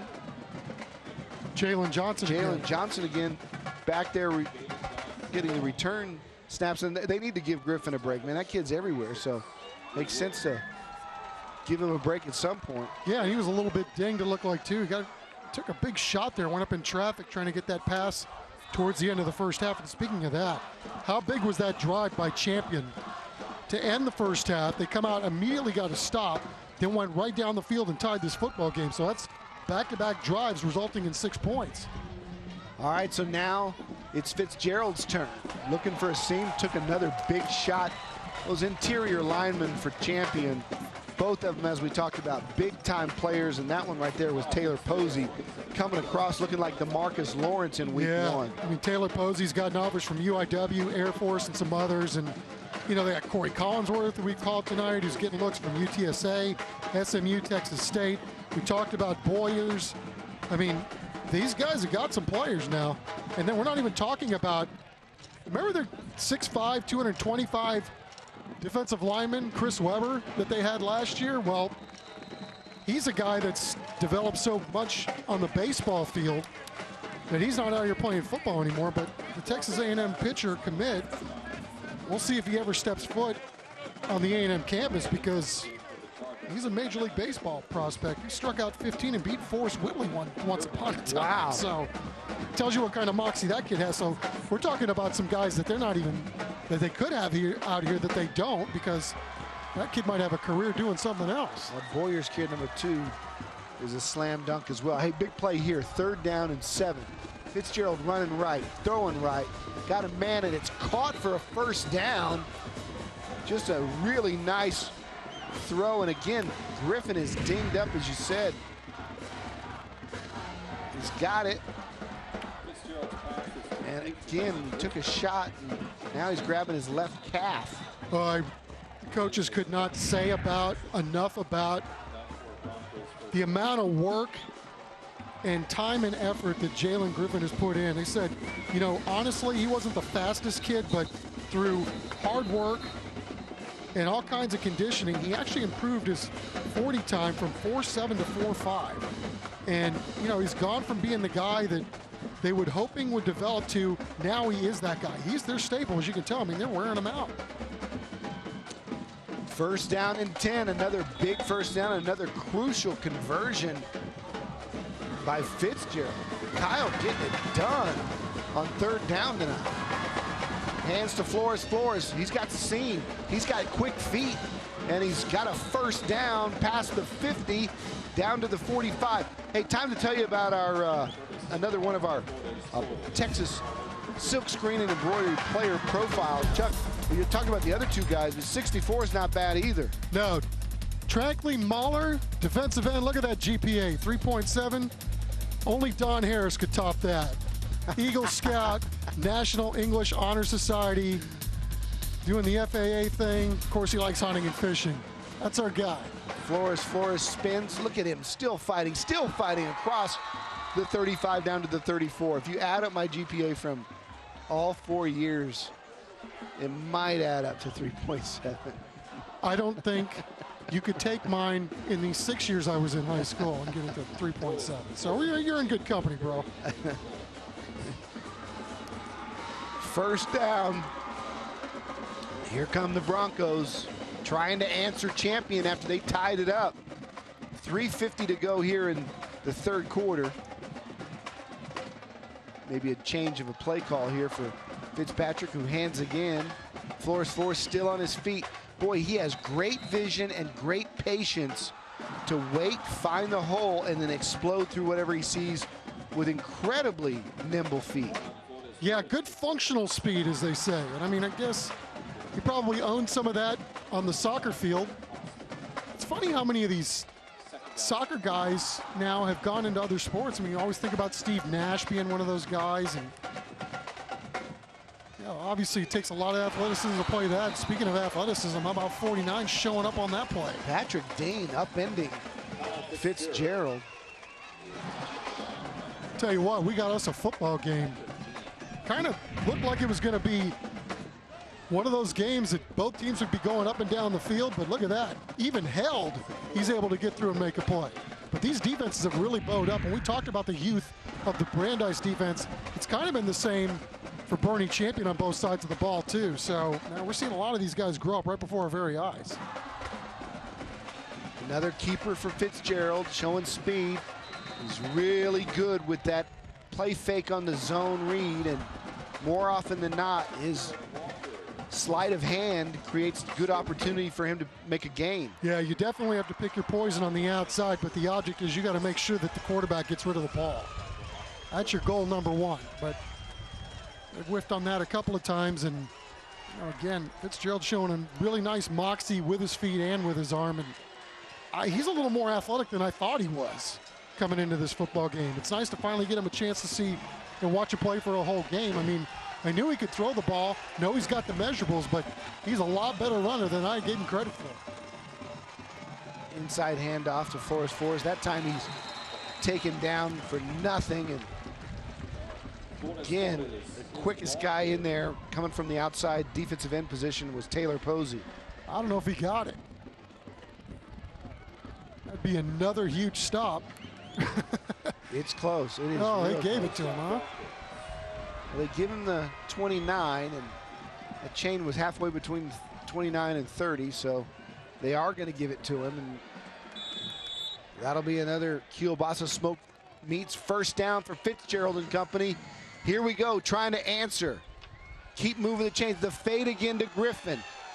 And what a catch. Did it bounce? Yeah, right into his hands. He hurt his calf again, but they're giving him the touchdown. What a catch. Yeah, and I thought there was some contact down there, too.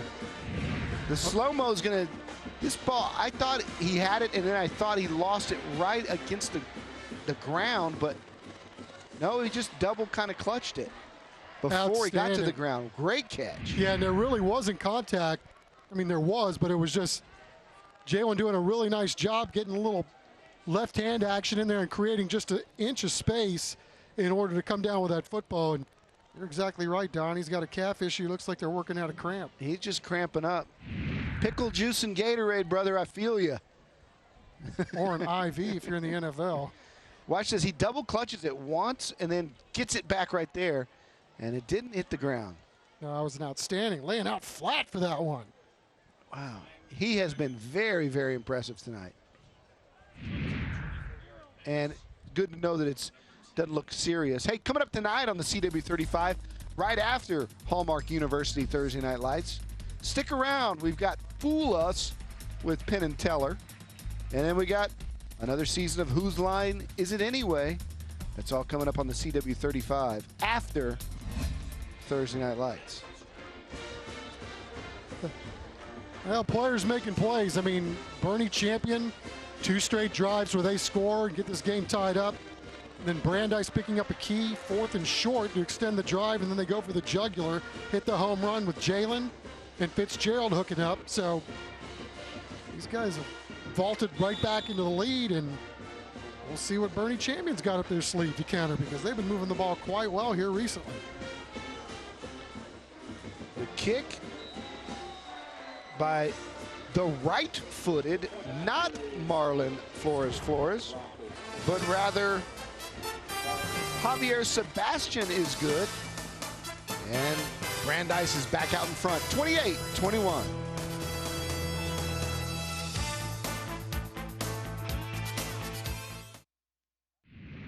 Closed captioning for tonight's game is sponsored by DNA Reference Lab. Welcome back. Brandeis back out in front. Jalen Griffin still trying to get as much fluids as possible as they stretch him out. Maybe a cramp.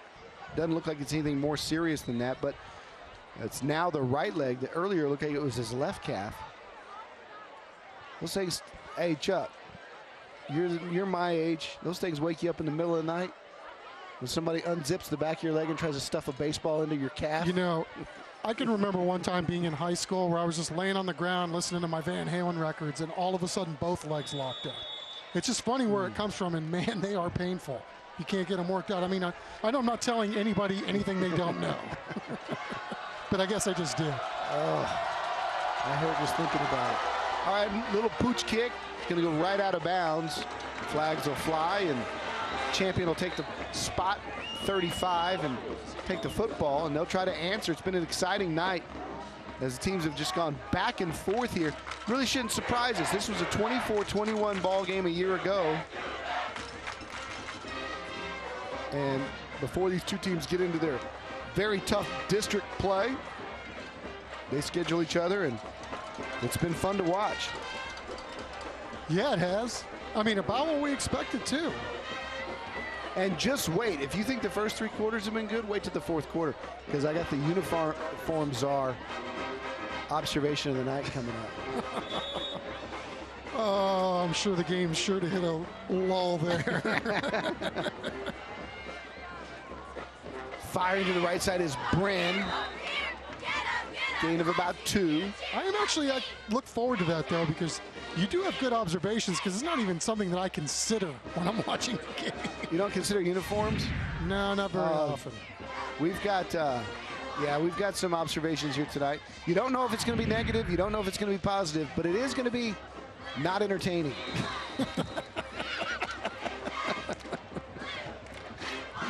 All right. I think there's a lot of uniform geeks out there. And see, this is the shoulder stripe I was talking about last week that I wish my Churchill Chargers had. They've gone to a solid black with no number on the side. That's a good looking. I'm saving it. I'm saving it. Yeah, don't give it away. All right. 3rd down and 6. 42 ticks left. here in the third. Bren wanted to throw to his left. Now he's running for it. Breaks a tackle, stiff arms the tackler, gets across the 50, and what a great individual running effort by Davis Bren. You know, I didn't think when he decided he was going to tuck and run it that he was going to be able to make it, because Brandeis had guys in the right spot, but he was just a little too quick and got to the spot he needed to get to. Now he fires to this side, kind of short hopped it, looking out there for his receiver who did such a great job for him in the first half, Chase Locke. Keith Kaiser contemplating here, are 18 ticks to go. Wind not really a factor as far as the field position change that's going to happen here in 18 seconds.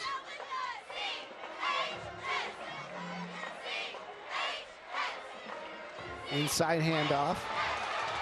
Nice seam. And Nick De Los Santos, I tell you what, they don't give it to him often, but he makes you pay when they do. Daniel Guerrero with the tackle. As we said, you know, Isaac Murdoch, some of these other guys, they're just waiting for somebody to seize the gig, and that young man's not going to hurt his chances with that run. So that's going to take us to the fourth quarter. Stick around. We got a good football game here in Boerne, Texas. The champion Chargers and the Brandeis Broncos going at it. The fourth quarter straight ahead on TNL.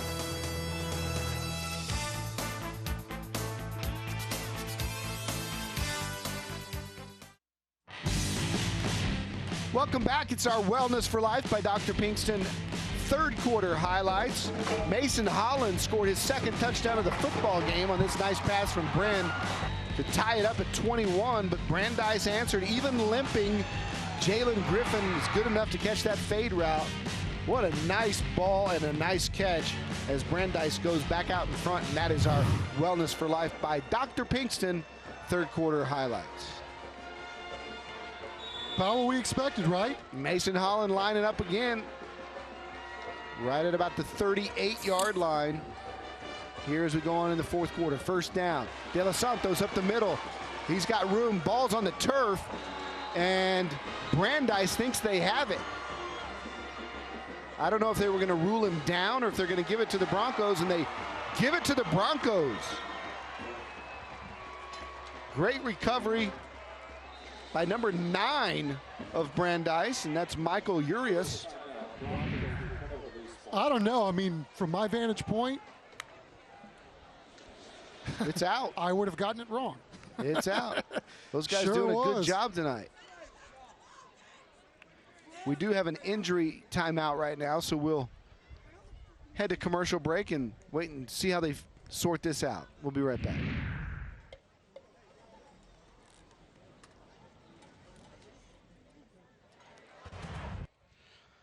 Welcome back. It's time for our Texas Silkscreen and Embroidery player profile, and we're taking a look at Bruce Dickinson, and that means only one thing, Chuck. What is it? We need more cowbell. Bruce Dickinson, this kid puts his pants on one leg at a time. The only difference when he doesn't make gold records. He makes the National German Honor Society. He also volunteered at the VA Memorial Hospital. He's a UTSA pre-freshman engineering student. And he's the lead singer for Iron Maiden. Holy moly. All that. This kid is something else. Wow, what an amazing guy. As we take a look at the injury update here, and Michael Rodriguez had to be helped off the field, but he took quite a shot from his own guy. Daniel Guerrero, number 20, he was the guy that actually knocked the ball free. And then Richard Cervera was able to recover the ball, and that was a huge stop for Brandeis because, quite frankly, Boerne Champion had kind of had their way the last 3 drives. Yeah, Boerne Champion was on their way to tying this thing up. Big time hit, big time turnover cause and recovery by the Broncos. All right, so here's Fitzgerald. He turns and hands it to Flores, who pops it outside. He's got the first down and more. And a late flag comes in for a little something extra out of bounds. Zach Blauser there on the top on the stop. Boyers was there as well. Let's see what happened. And it's going to be a personal foul. It's going to be adding 15 more to it. But Forrest has surprising speed. He's so quick-footed inside and dances, but then when he breaks outside, he's actually got running speed. Well, he's just shifty, and I don't blame the Boerne Champion kids. I mean, they got a guy scampering down the sidelines. They're just trying to get him down any way they could, especially when they had a few cracks at him right there at the line of scrimmage. All right, so that's a kielbasa smoked sausage first down for the Broncos as they drive inside the Charger 45-yard line. 11 minutes to play. It's been a good, close game here. Fitzgerald managing the offense brilliantly for Brandeis. Pump and go, and guess who? Jalen Griffin caught.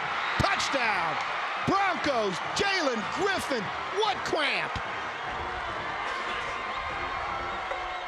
If that's not a commercial for Gatorade and pickle juice, I don't know what is. Well, the coaches were telling us this week that he's always open. He's had a spectacular game. They weren't sandbagging. I mean, who are you going to pick for your player of the game, quarterback or receiver? I mean, these guys are both dialing it up. Yeah, all of the deliveries have been right on the money. Yeah, I think he's just over there cramping. He's kind of sandbagging. It's like, I got your cramp right here. So a turnover, a recovery, and a quick strike touchdown again to Jalen Griffin has given the Brandeis Broncos a little cushion. They're up 2 touchdowns on the road here in Boerne.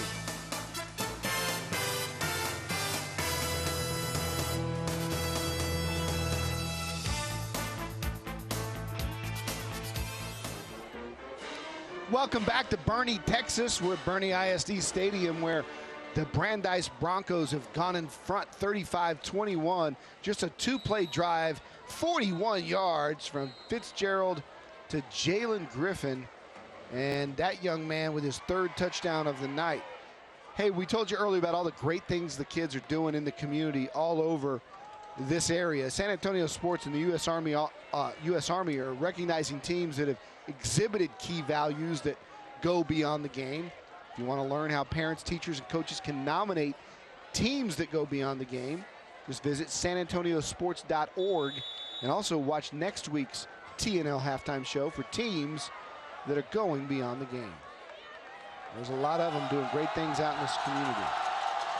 Again, that track meet we thought we were going to get, we finally got it back. And a horse race. Mark Kusenberger. It's a good one. I'll tell you what, Chuck, our boss, Dean Radla, sat down with us way back in the spring. He made a conscious effort to put together a really great schedule. We've been fired up about this for 6 or 8 months, knowing we were going to get these kind of matchups. And so far, 3 weeks in, matchups have not disappointed. The teams, the quality of players, big-time players are going to be playing on Saturdays, maybe even Sundays, a couple of them. And we still only 3 weeks in, brother. We got some great matchups later in the season. What I liked about that was he called us both into his office when he'd done the schedule and said, hey, what do you think? What changes would you make? And we just slid it right back across his desk. I think he got this. Got it. Done. Don't change a thing. And, you know, we got to really thank the athletic directors who've moved some Friday games to Thursday, some Saturday games to Thursday, just for TV, to know the exposure that not their players are going to get, but all of the students that are in the bands and the pep squads, they see the importance of it, and they worked with us, and we're able to give you look at this list down the road. Burbank and Jefferson, Brennan and Holmes district matchup, O'Connor and Stevens, both those teams are salty. Steele and Clemens down at the end of the year again. Reagan and Madison. Reagan's never been on TNL. And I'll tell you what, Steele and Clemens is going to give us 2 more guys that will rival Millard Bradford from last week. And Tommy Bush, who hasn't committed yet, but everybody in the country wants him, including Alabama, Auburn, Oklahoma, Oklahoma State, Texas, and Caden Stearns, the corner from Steele, who's a UT commit, was already committed to LSU before he decided to stay home.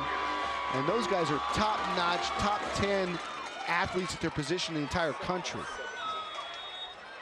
And great programs as well.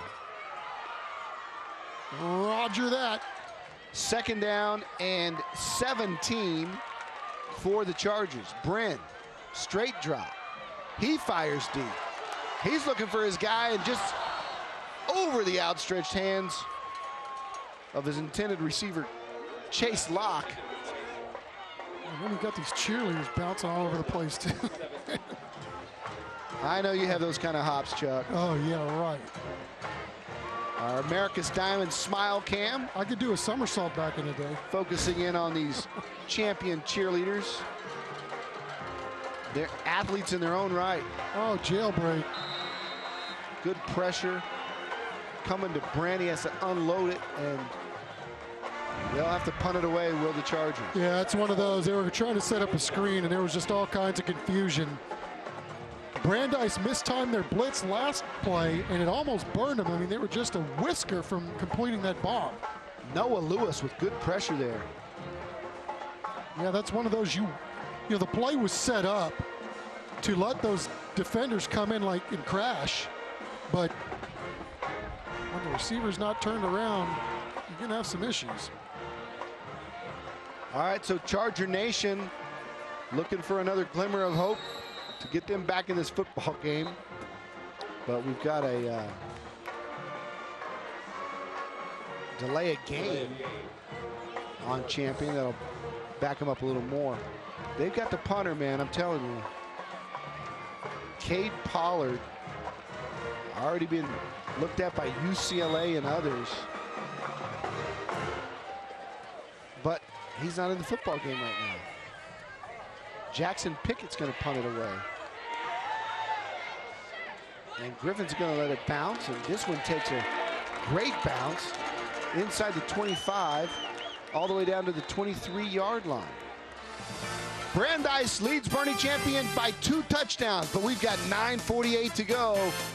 You're watching Hallmark University Thursday Night Lights. Welcome back to Boerne. Brandeis over Champion, 35-21. The game really changed with 1 turnover. Champion was moving this football down the field to try to tie it up at 28, but the momentum has gone the other way in just the last couple of minutes. Hey, don't forget, if you've seen your child or you've seen yourself on TNL, band member, cheerleader, anybody, you can always go to the CW35.com and watch any game. We stream it live, and then we hang on to it, and it's in our archives so far after 9 seasons, every game forever. Yeah, it was interesting, Don. A couple weeks ago, I'm at a game, and one of the coaches came up to me and said, hey, man, I was on TNL back in the day. I was like, oh, that makes me feel old. But it's like, yeah, those games are still on the internet. Just go to that website. And I mean, I know you're getting calls every week. I'm getting emails and calls. Yeah. And people are asking, hey, can I buy a copy of the disc? Or can I do whatever? You don't have to. You don't have to. It's there forever. Download it also off of YouTube. Just go to YouTube, type in Thursday Night Lights. Free. Here's Griffin again in space. Makes one man miss. Gets across the 25. I'll tell you, there's some extracurriculars going on right now. Yeah, and you know what? Chuck, I was noticing earlier, right as we were about to start the 4th quarter, this has been a physical football game, and you see a lot of guys that look like they're a little banged up. You know, there's just a little limp here and a little slow to get out of the huddle there, and this may come down to conditioning right now. Well, it was that, and you know, Coach Kaiser was telling us that he was really impressed with what he saw on tape from Brandeis's physical nature and how they go about their business, and they wanted to be equal to that tonight. I don't think there's any question they have. Inside handoff, Marlon Flores picks his way again for a first down. A kielbasa smoked meats first down. And again, can't talk enough about the quick feet of this young guy in the interior hole. Yeah, and Boerne Champion now, you know, their defense has all of a sudden been out on this field here a little bit longer in the second half. And Brandeis, with their superior size in some areas, has been able to kind of chew on this clock. So it's almost now or never for Boerne Champion. 1st and 10 for the Broncos, trying to protect that 2-touchdown lead. Just a simple sweep to Flores, who makes one man miss and then fights with his toughness to the 40. The ball may have come out late. Looks like we got a, it did. Yeah, right on cue, boys.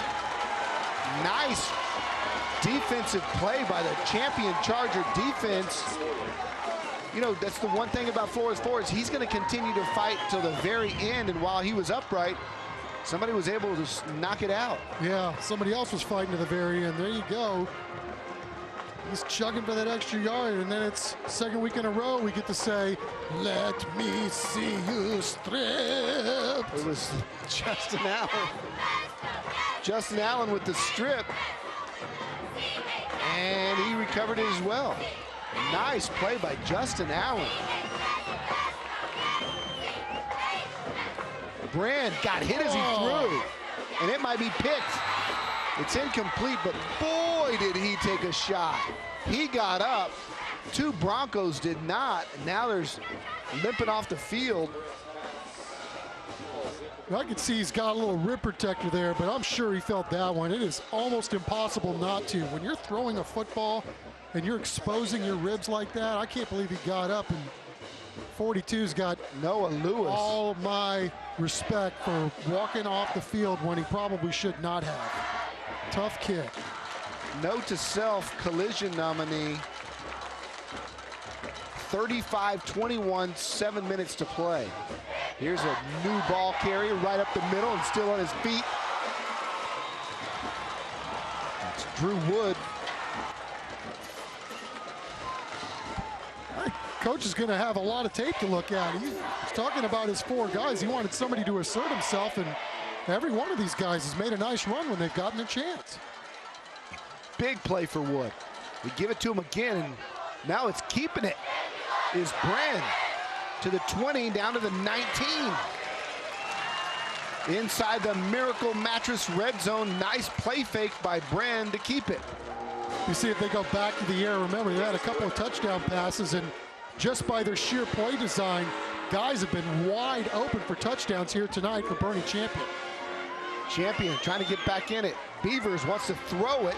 Now does into double coverage, and it's broken up. Boy, Connor Beavers is a great athlete. They had him on the sweep. They've run him a couple of times on that sweep. Set up that pass.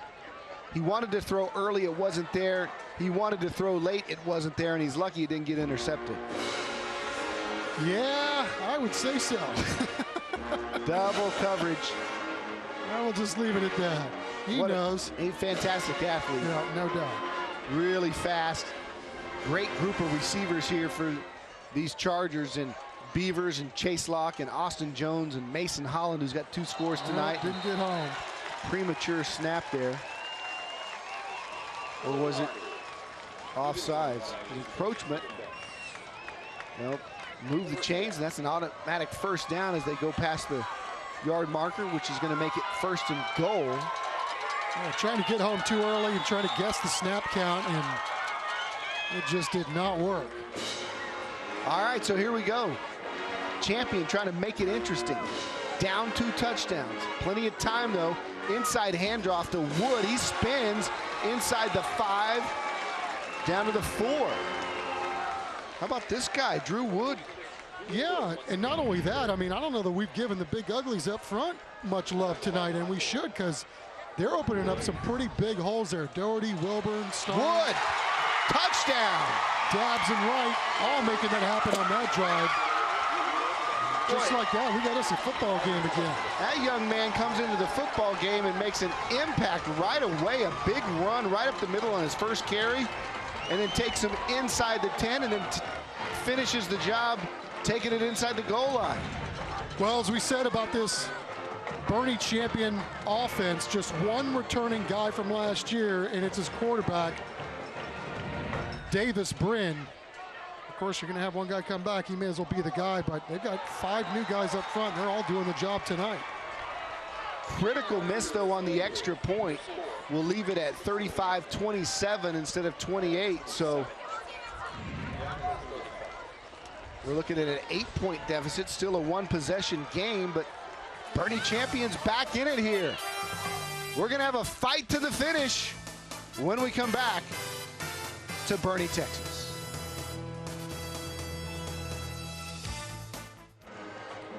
Welcome back to Boerne. Brandeis on top, 35-27. Another good game as advertised here on Hallmark University Thursday Night Lights. The scoring drive, Drew Wood, he's a senior. And like I said, he hasn't played it up until the late third, early fourth, but he's making an impact. 6-play drive. He had 3 of those 6 plays with big carries on his own, and he gets to pay dirt to make this one very interesting. Yeah, just when we were kind of thinking about writing this game off, Brandeis with a 2-score lead in the ball. They get a key turnover, and then we're able to capitalize on that and go down and get 6 points. Unfortunately for them, that's all they got. So if they're going to have a chance to tie this football game, they're going to need another stop, get a touchdown, and a 2-point conversion.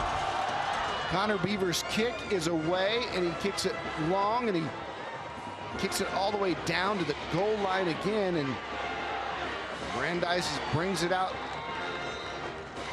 across the 25-yard line. Jalen Johnson again back there. Jalen Johnson giving Jalen Griffin a bit of a break on special teams, and he needs a rest. Look what he's done tonight. 12 catches, 3 touchdowns, 171 yards, 2 cramps, and about 4 bottles of Gatorade. Yeah, it is. The guy that's getting him the ball is having a nice night, too. Absolutely. 239, 19 of 24 in the air. I mean, darn near perfect. Not to mention, he's gashed him with his feet, too.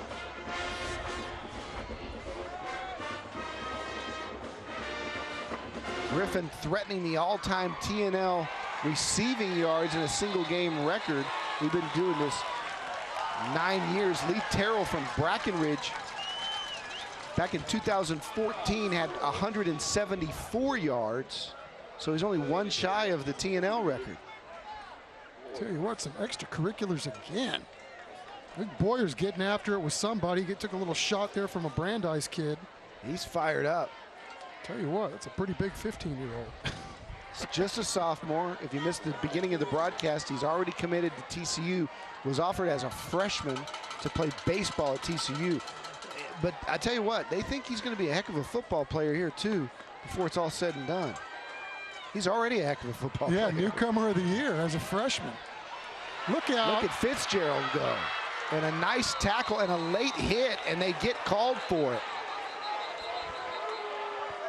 Fans here boo, but that was the right call.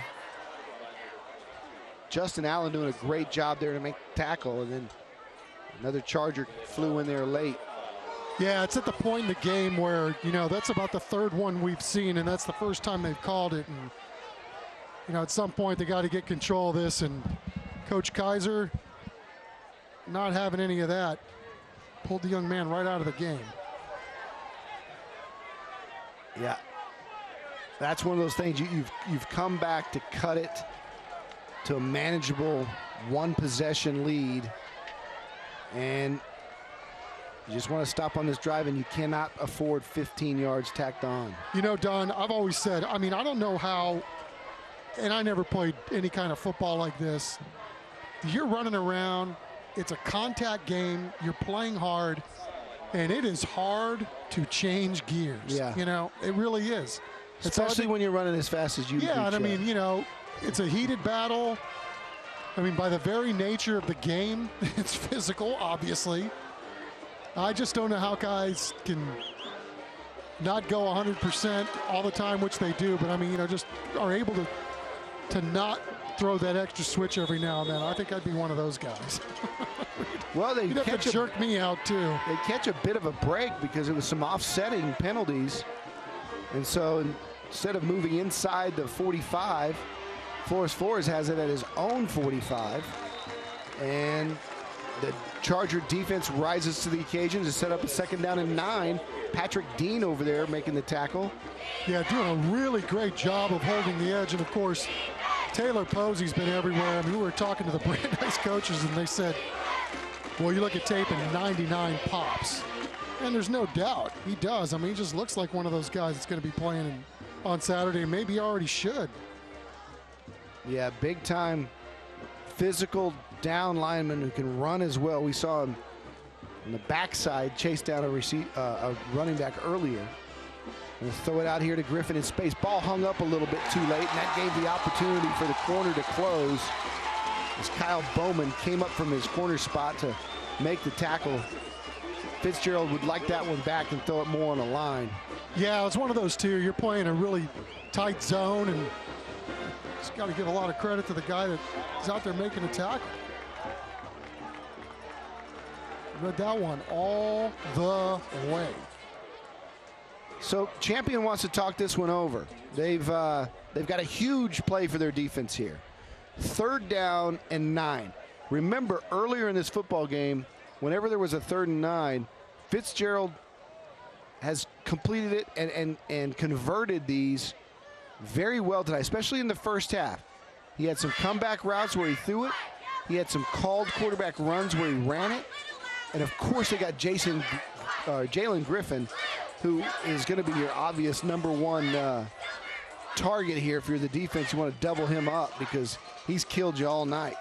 Well, you got to have some help over the top, but, you know, again, the goal here, too, for Boerne Champion is you got to move the sticks. I mean, you do not want Boerne Champion's offense having a chance to tie this ball game. So, first things first, I mean, if you got them, great, but the biggest thing here is you need 9 yards to move the chains. Griffin's in the slot on the left side. He's running and out. He's throwing it to him, and he's got it for a 1st down.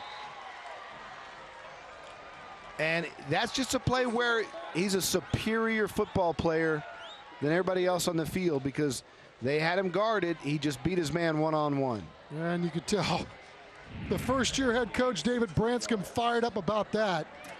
This guy's not new to the program. He came here in 2015 when Coach Fleener came over, but I'll tell you what, he's made a really great impact. You talk about these Brandeis seniors. This is their 3rd coach in the last 4 years, and they got a good one with Coach Branscombe. You can tell that route was set up by his speed. You don't want to give him, you don't want to play on top of him because he'll run right by you, so you have to give him that cushion. Flores pops it. He's going to score. Touchdown, Brandeis Broncos. And that might put it away as they go up 41-27. And Champion has fought valiantly, but it looks like they're running out of time. Well, just one of those things, you know. He gets the ball and makes one guy miss, 2 guys miss. Gets a couple of chips. And then it's Katie bar the door, and we are #1 as he hits the end zone. Now he's gassed. And now he's got to kick the extra point. Yeah. No, not a problem. Like hitting a 2-foot putt. And we've got, you know, we got some nominees now for our player of the game. We got Fitzgerald, you got Flores, you got Griffin, who broke the record tonight for TNL's all-time receiving yards with that 1st down catch. That's going to put him closer to 200 than 175. And time for another silkscreen, Texas silkscreen and embroidery player profile. As we take a look at Harrison Carew, he's a kicker at Champion. He's also a trap shooter and a skeet shooter. He also enjoys fishing and hunting. And he wants to go to Western State in Colorado and studying wildlife biology. So that's a young man who likes the outdoors, huh? Sure looks like it. Taking a look at Marlon Flores. He's had a big night tonight, a 38-yard touchdown run. He's probably telling the coach, man, you should have subbed me out with an extra point, dude. What else do I have to do? You gonna want me to drive the bus home? I've really been impressed with that kid. Just everything that he's done tonight. He runs hard. Even the fumble that he gave up, it was because he was trying to get extra yards. He's great in traffic. He's really good at picking his way. It's on an 8-yard per carry average, just about. 2 touchdowns, 167 yards rushing. Dependable. They give it to him 21 times.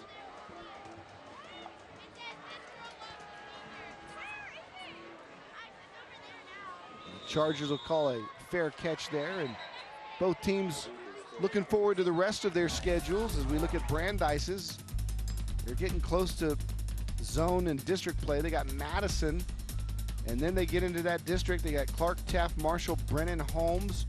And this is a team I think was safe to say is headed to the playoffs.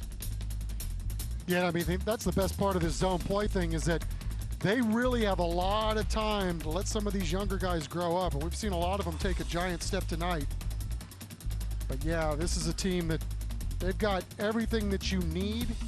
And the best thing about these Brandeis teams, really since Fleener was there and now with Branscombe, is they just don't beat themselves. You know, they're kind of going to line up, smash you in the face, and you really got to play well to beat these guys. Brand, straight drop, wants to go deep.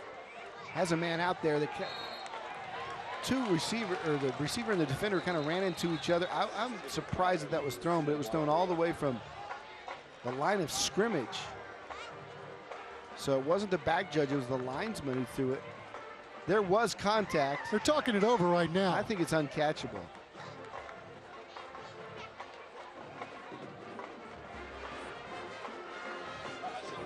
And they're going to stick with the call. Look at the Chargers' upcoming schedule. Brandeis has Medina Valley next. Champion does. Then they got Lockhart, Marble Falls, Dripping Springs, Kerrville, Tivy, at Alamo Heights, and Seguin. And Lockhart is coming here. I got a great story about that. Just a second. Kid Kaiser was telling me as he completes the pass, what missile. Yeah, BB. Wrist rocket. Brand completing it to Connor Beavers. You see how he surveys the field and throws it over the first line of defense perfectly. I mean, that's textbook. So I'm talking to Keith Kaiser before the game about this atmosphere out here in Boerne. You talk about the tailgate party. They got some big-time sponsors, too. One of them was a local car dealer, Mercedes of Boerne. So that back there in the end zone, on the track back there behind the end zone, they had a Mercedes or two parked there as part of the sponsorship agreement. Well, Lockhart comes in here after they did redistricting, and they get trounced. Champion handles them easily. And at halftime, I mean, in postgame, another could have been late call. After the game, as they're shaking hands, Kaiser's shaking hands with the Lockhart coach, and he goes, "Yeah, coach, we just didn't have it tonight. Our kids were intimidated. None of them had seen a Mercedes before." So 2 years later, they come back. And when they come back, they warmed up over here at City Park instead of on the field because the coach didn't want them to see any more Mercedes and get intimidated by the big atmosphere. There's a pick. Could be a pick six. Bryn's got to run him down. Cutting back. Oh, he wants to and going inside the 10-yard line. Just a fantastic play by Cameron Molina off a deflected ball. Yeah, Cameron Molina playing center field back there, and the junior makes the most of this opportunity. The old tip drill. Yeah, tipped a couple of times and just did a great job closing on it and get out of my way. And he was determined. Yeah, great cutback. I'm not stepping out of bounds. I'm scoring. Get my hands on the ball, show these guys I can play some offense too. Nice play by Cameron Molina, and that's going to do it. That's going to salt this one away for the Brandeis Broncos, and the score won't be indicative of how competitive Boerne Champion was tonight. Yeah, no doubt. Yeah, both of these squads are in great hands going forward. I don't think there's any question about that. They gave it to Flores. Flores again. He's looking for his third touchdown. He spins, picks up about 5. Flores is the ball carrier.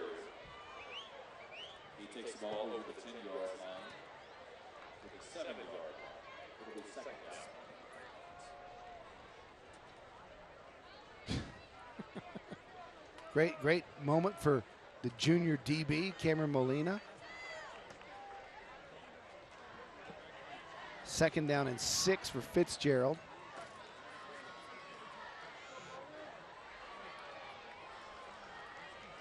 Too much time to, take any knees or anything like that. You just got to keep running your offense, and running into the end zone is Fitzgerald.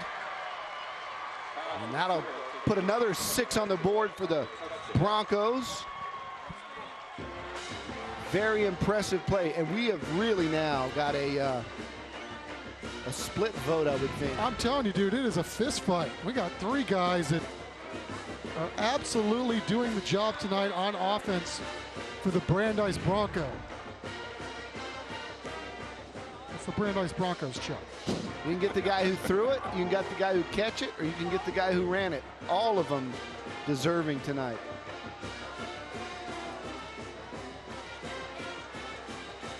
Flores is gassed. Flores. How many points has he scored tonight? I don't know, but I just spit on my monitor. I was laughing so hard. Jeepers creepers. I think Flores has the scoring record after tonight. I mean, that takes some concentration, man. And Fitzgerald doesn't look like he's broken a sweat. Yeah, no, what a great job he's done managing everything. Boy, through all of the routes that Griffin scored on were money throws. Let's take a look at the TNL top 10. Judson this week broke into the USA Today top 25 in the nation. Yeah, it's about time. O'Connor has moved up to number 2 ahead of Smithson Valley. Steele lost to Lake Travis. Not sure if they should have dropped all the way to 4, but they're going to have a heck of a game tomorrow night. It's going to be number 2 against number 4, O'Connor and Steele. Reagan's coming up later in the year on TNL. Steele Clemens is a matchup that we've got on TNL. Right now they're 4th and 6th. And then you got Warren 7, Highlands of Broncos, and these Broncos will move up after tonight's win. Hey, man, I mean, there's a lot of candidates. I mean, I feel like we're jipping Lee off to a great start. How about South San? Where winning has been so hard the last few years. They're off to a 2-0 start. There's a lot of candidates for our top 10, and that stuff will have a way of sorting itself out as the ball's on the ground. This early in the season, you want to reward the teams that are undefeated, but you don't want to punish a Steele team who lost to Lake Travis. Right. Close. You know, it depends on who you're playing too. So we got a lot of football on our stations this weekend. Coming up on Fox San Antonio. Chuck, you got a busy weekend. Oh, how about that Longhorn USC game, huh? You know, Texas has never beaten USC. Yeah, just ask them and they'll tell you. If you missed that one, the USC media guide saying that Texas had never beat them because that win was vacated. Also on Fox, you got the Eagles and Chiefs at noon. And Chuck is getting on an airplane after he does the UTSA game Saturday and flying to Denver to cover the Broncos and Cowboys for us. Looking forward to that. Well, I'll let you know. I mean, that airplane trip right up there, I might have to wear on me a little bit, but you're always looking forward to it. You're going to be too busy to watch your Packers on Sunday Night Football, but I'll have it for you. You know, I'm sure I can find a watering hole after my game and meander in and check out a little Packer v. Falcons game. That's right. It's going to be a fun weekend of football, high schools, colleges, and pros. There's a new running back for Champion, and tell you what, that young man's running with passion. Tyler Billy. Isn't this hilarious? I mean, we're talking to Coach Kaiser earlier this week about his plethora of running backs and not really sure who to go with. I mean, all these guys have showed up tonight. He's still going to have a tough decision, and he still may have to roll with 4 backs next week when they open league play. 1:53 left. That one just kind of got away from him. A little high and outside for a ball.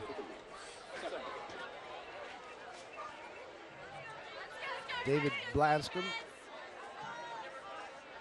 still coaching him up, even though he's going to get out of here with a W tonight. Branson. Talked about they got 2 seniors and 2 juniors, and as mentioned, all showing up on Hallmark University Thursday Night Lights tonight. Inside handoff. Billy again. Look at this kid. Tyler Billy down the sidelines, deceptively fast. Able to fend off tacklers. And then show some speed as well. Yeah, fight to the finish, as they say. Good to see everybody continuing to play ball.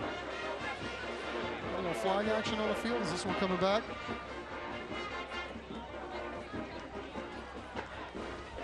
Yep, holding. Coming back this way. Gerald Green with the call. All right, time for our pick and pool collision of the game. Ooh, right up the gut. That was our man Blauser. Oh, man, squaring him up and taking him down. 32 coming up big. Zach Blauser gets the pick and pull collision of the game. Brand firing, got a man, and I'll tell you what, there was some, oh, we got a little scrap here. After the fact. Well, it's 32 wants some of that. Oh, it's been fun, man. These guys are getting after it, and you know they're playing hard. A little extracurricular. Yeah, and you never know what's said at the end of those things too. It may have tweaked somebody. It happened quickly, right on the contact after the incompletion. I'll tell you what, that was a well-thrown ball too. Third down, last chance here for Champion. Sliding down short of the marker is Brand, but they'll go for it. They got another down here. They tick inside a minute 20. They want to put some more points on the board. Now they're a little fired up after the physical confrontation. Let's get another one, Coach. Yeah, I think they're going to run another play, but I think they're thinking about another score. Coach Kaiser's kind of running this game down too. He sees what's starting to happen, I think, with the extracurriculars. And smart call. He just wants to get out of here.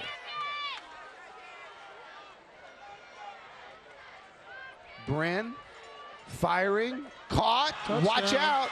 Trying to run him down from behind, but he's not going to get there, and it's a score. Connor Beavers down the seam, down the sidelines, and Champion not going down without a fight. That's something to build on. Got a flag down on the field. Is it coming back? Not sure. I hope not.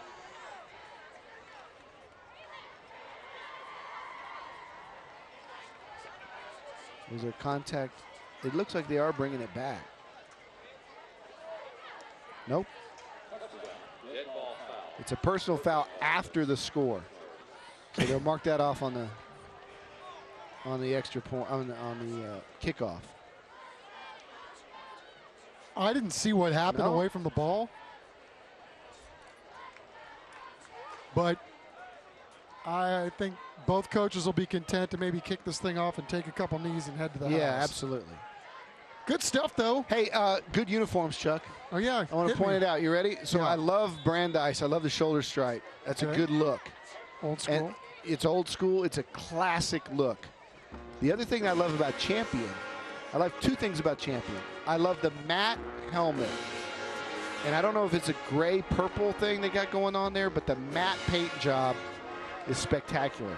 And this is really hard to notice, Chuck. You're not going to notice this.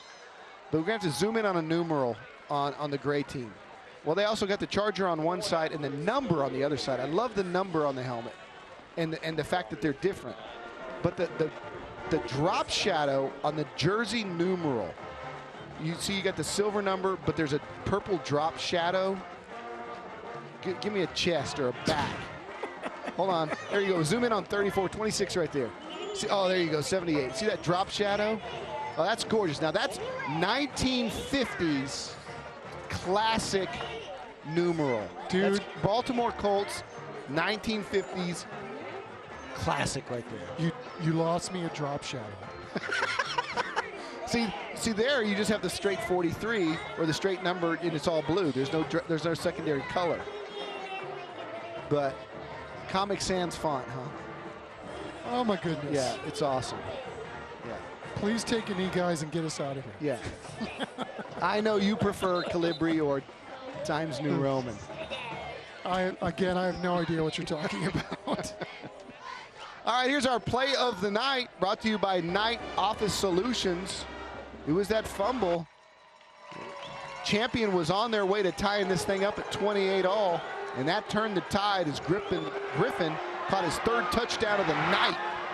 He ended up breaking the TNL all-time record for receiving yards on a Thursday Night Lights game, and that is our play of the night, courtesy of Night Office Solutions. Yeah, Daniel Guerrero coming up with a big play there on defense, knocked the ball free, and Richard Cervera on the recovery, and we're going to hope that Michael Rodriguez came out of that as well, because his own guy got him pretty good on that stick. That's going to go out of bounds, and a flag is going to fly, and Brandeis will have it, and like you say, they will just kneel it a couple times and get out of here. Nice job by the Fitzgerald kid. 2nd week in a row. He was so impressive last week against Alamo Heights, and watched tape of that game and saw his running ability against the Mules, who are always very good, always in the playoffs and have good defenses. And he showed his speed and his game manageability, and did it again tonight. But tonight I was more impressed with his arm. I mean, those dimes that he dropped right on top of Jalen Griffin were spectacular. Yeah, and again, I mean, we're talking about this young man and how smart he is, and he looks like your class president. I'm telling you, I mean, just, you know, pillar of the community, doing all kinds of good stuff on the side, helping out those in need, and just a great kid by everybody who knows him. Friendly to everybody, you know, not a big leaguer, just a nice, down-to-earth young man that, by the way, can play a little football now, too. I thought you were going to say it helps old ladies across the street over there. Across the crosswalk. He does look like the kid that's going to help the old lady across the street. Yeah, I mean, but, you know, as we said, all the stuff that he's doing, I mean, go on mission trips and, you know, going into some rough neighborhoods, too, to try to spread the word. Just a solid kid.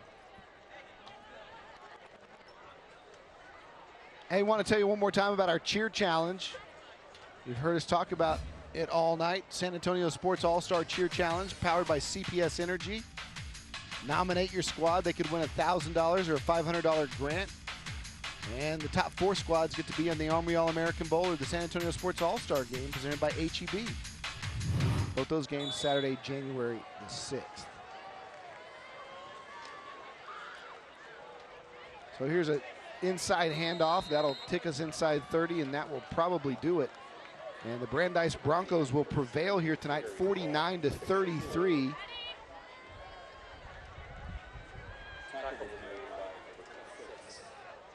And then they have to snap it one more time. Good game. About what we expected. A lot of fireworks. 2 competitive teams, and guys are still dialing it up late. Still fighting. Man, I love this game.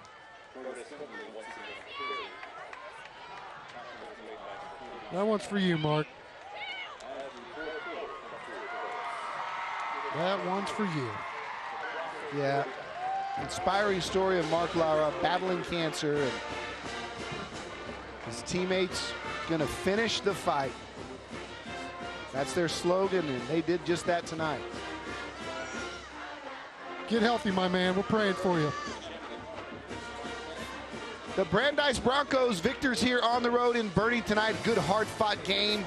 49-33 our final. Well, I guess we're going to vote. It's going to be close. Man, I'm telling you, it's going to be a to fight count up the here, election too. returns. We'll give away our player of the game and the championship TNL trophy when we come back.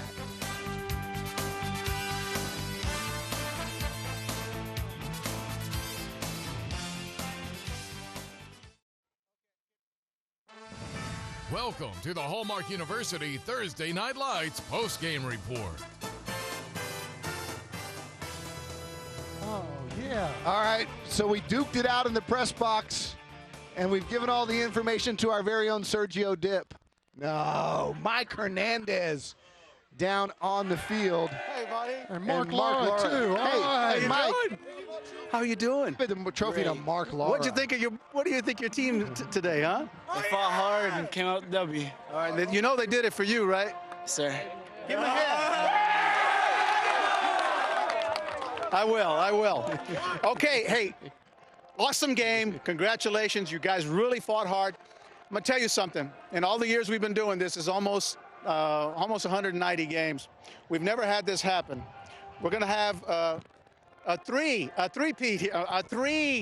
I say this, guys? A try award, a try. A try MVP, okay? So I'm going to call you guys up here let me see, breaking the all-time yardage for wide receiver yards of 190 record, TNL record, Jalen Griffin. Okay, stand right here. Scoring 2 touchdowns, 19 points total when you add it all up. Your running back, number 37, Marlon Flores.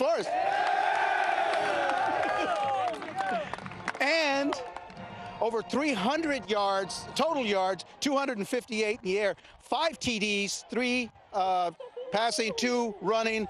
Your quarterback, number 10, Kyle Fitzgerald.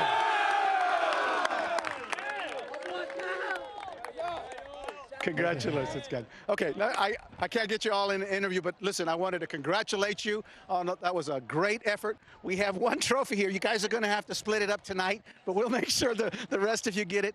How about the game? It was just wonderful, wasn't it? Yeah, it was awesome, man. We came out and we fought, and we just gave it everything we had, man. We knew it would be a fight with these guys. We know these guys are a good team, but we just stuck to what we did, and we have a phrase, finish the fight, and that's what we did tonight. All right, finish the fight. And who are you doing this for? We're doing it for Mark Lauer right here, baby. All right. Coach, real quick, congratulations. Man, what a performance by everybody. It's incredible, these guys, and the love and admiration for the Bronco Nation. And the one thing you know, and we talk about all the time, is these guys are going to finish the fight, and we've got the greatest example of it right here. So I can't be more proud of this player-led team and what they do play in and play out to accomplish the things they do. Proud of them. Coach, I'm going to do something a little different. Normally I give the coach the trophy to pass out. Son, I'm going to give this to you. You can present it to your teams, your teammates.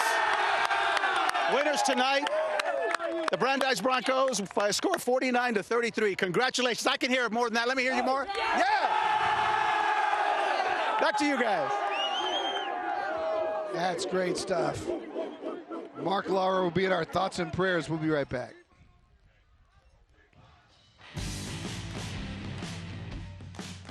Welcome back. It's time for our Wellness for Life by Dr. Pinkston. Final highlights. A competitive football game all night long. Back and forth between Brandeis and Boerne Champion. This is one of the stars of the game, Jalen Griffin. Oh, he was absolutely amazing. We talked about the kid's ability to work hard during the course of the summer, trying to get a college scholarship before he show up tonight. Champion kept coming through Mason Holland with a couple of touchdown catches. And every time you thought the Chargers were out of it, they'd get back in it. But then again, there was this guy. He was just special tonight, beating guys all over the field with his quickness, his speed, and his separation on 3 long touchdown catches. Yeah, fighting defenders and fighting off cramps, too. No worse for wear. Drew Wood scored for the Chargers to again close the gap to 14, but Marlon Flores, he scored 2 touchdowns on the night, popped that one to seal the deal. And when Fitzgerald walked in late, it was already over with. And those are our Wellness for Life by Dr. Pinkston final highlights. Chuck? Yeah, I mean, look at the final stats here on our ball game tonight. Obviously, Brandeis with their dual threat quarterback, able to get up and down the field, almost had 500 yards of total offense. But Boerne Champion was really right there, stride for stride. Had the 1 turnover. Penalties didn't help them late in the second half, but all in all, a wildly competitive game tonight. And we want to thank all the folks out here in Boerne for the hospitality tonight. It was a good time. Stan Leach, thank you, sir. Next week, we've got McCullum and the Clark Cougars who've got a new look uniform. The Cowboys will give them all they can handle. It's going to be Clark and McCullum next week on Thursday Night Lights. Hey, I want to thank everybody who's been a part of this one. For Chris Kopfus and Brian Watts, Mark Kusenberger, my statistician extraordinaire. Kyle, the intern, spotting tonight. Yeah, place Kyle. of Derek Machin. For Chuck Nicotinic and Mike Hernandez. And for everybody working on Hallmark University Thursday Night Lights. We'll see you next week when the McCullum Cowboys take on the Clark Cougars. Till then, so long, everybody.